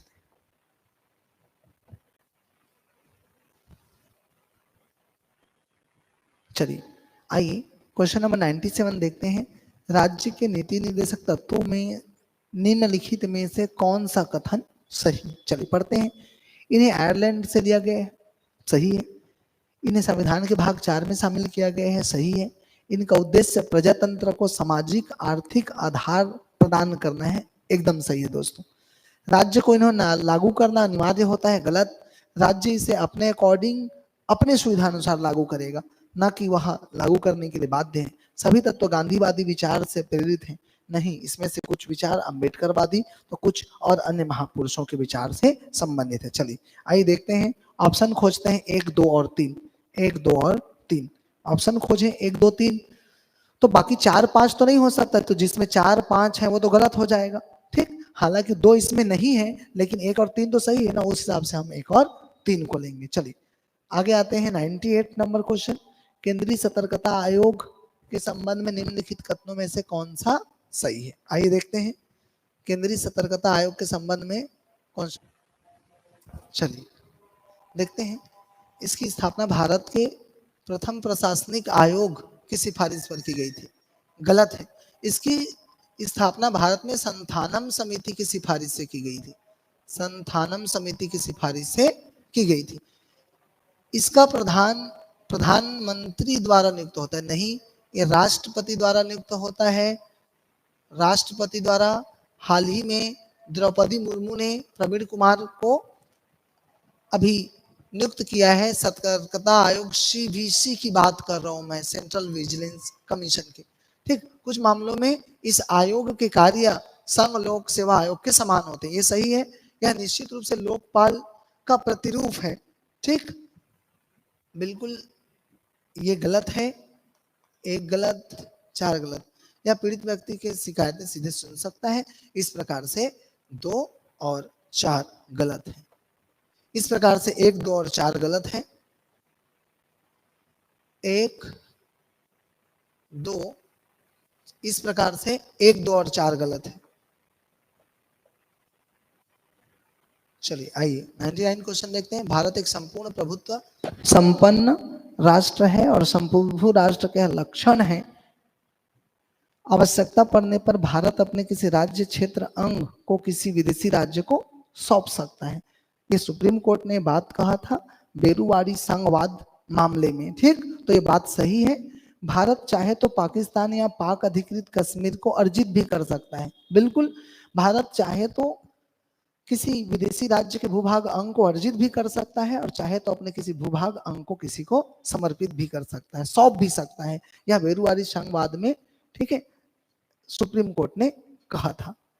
ठीक, तो ये बात सही है। एक संप्रभु राष्ट्र में ये निहित होती है कि वो अपने किसी अंग को चाहे तो किसी को सौंप सकता है और जरूरत पड़ने पर वो किसी भूभाग या राष्ट्र को अर्जित कर सकता है। तो निश्चित तौर पर हम पाकिस्तान या पाक अधिकृत कश्मीर पर अर्जित कर सकते हैं और निश्चित तौर पर एक दिन करके रहेंगे। ठीक, परंतु यह साधारण बहुमत के तहत नहीं होगा। इसके लिए अनुच्छेद 3 के तहत संविधान संशोधन 368 का प्रयोग करना होगा।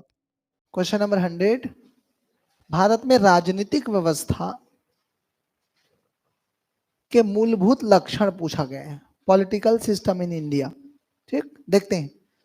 यह एक लोकतांत्रिक गणतंत्र है, डेमोक्रेटिक रिपब्लिक, यस। इसमें संसदात्मक रूप की सरकार है, पार्लियामेंट्री गवर्नमेंट, यस, राइट। सर्वोच्च सत्ता भारत की जनता में निहित है, यही बात है। संविधान की प्रस्तावना में भी कहा गया है और वहीं दिया गया है। यह एक एकीकृत शक्ति का प्रावधान करता है, एकीकृत शक्ति का, ठीक है। इंटीग्रेटेड यूनिफाइड पावर्स नहीं, हमारे भारत के संविधान में संघात्मक और एकात्मक दोनों प्रकार के लक्षण हैं। अतः 1, 2 और 3 वाला ऑप्शन सही हो जाएगा। चलिए, थैंक यू वेरी मच।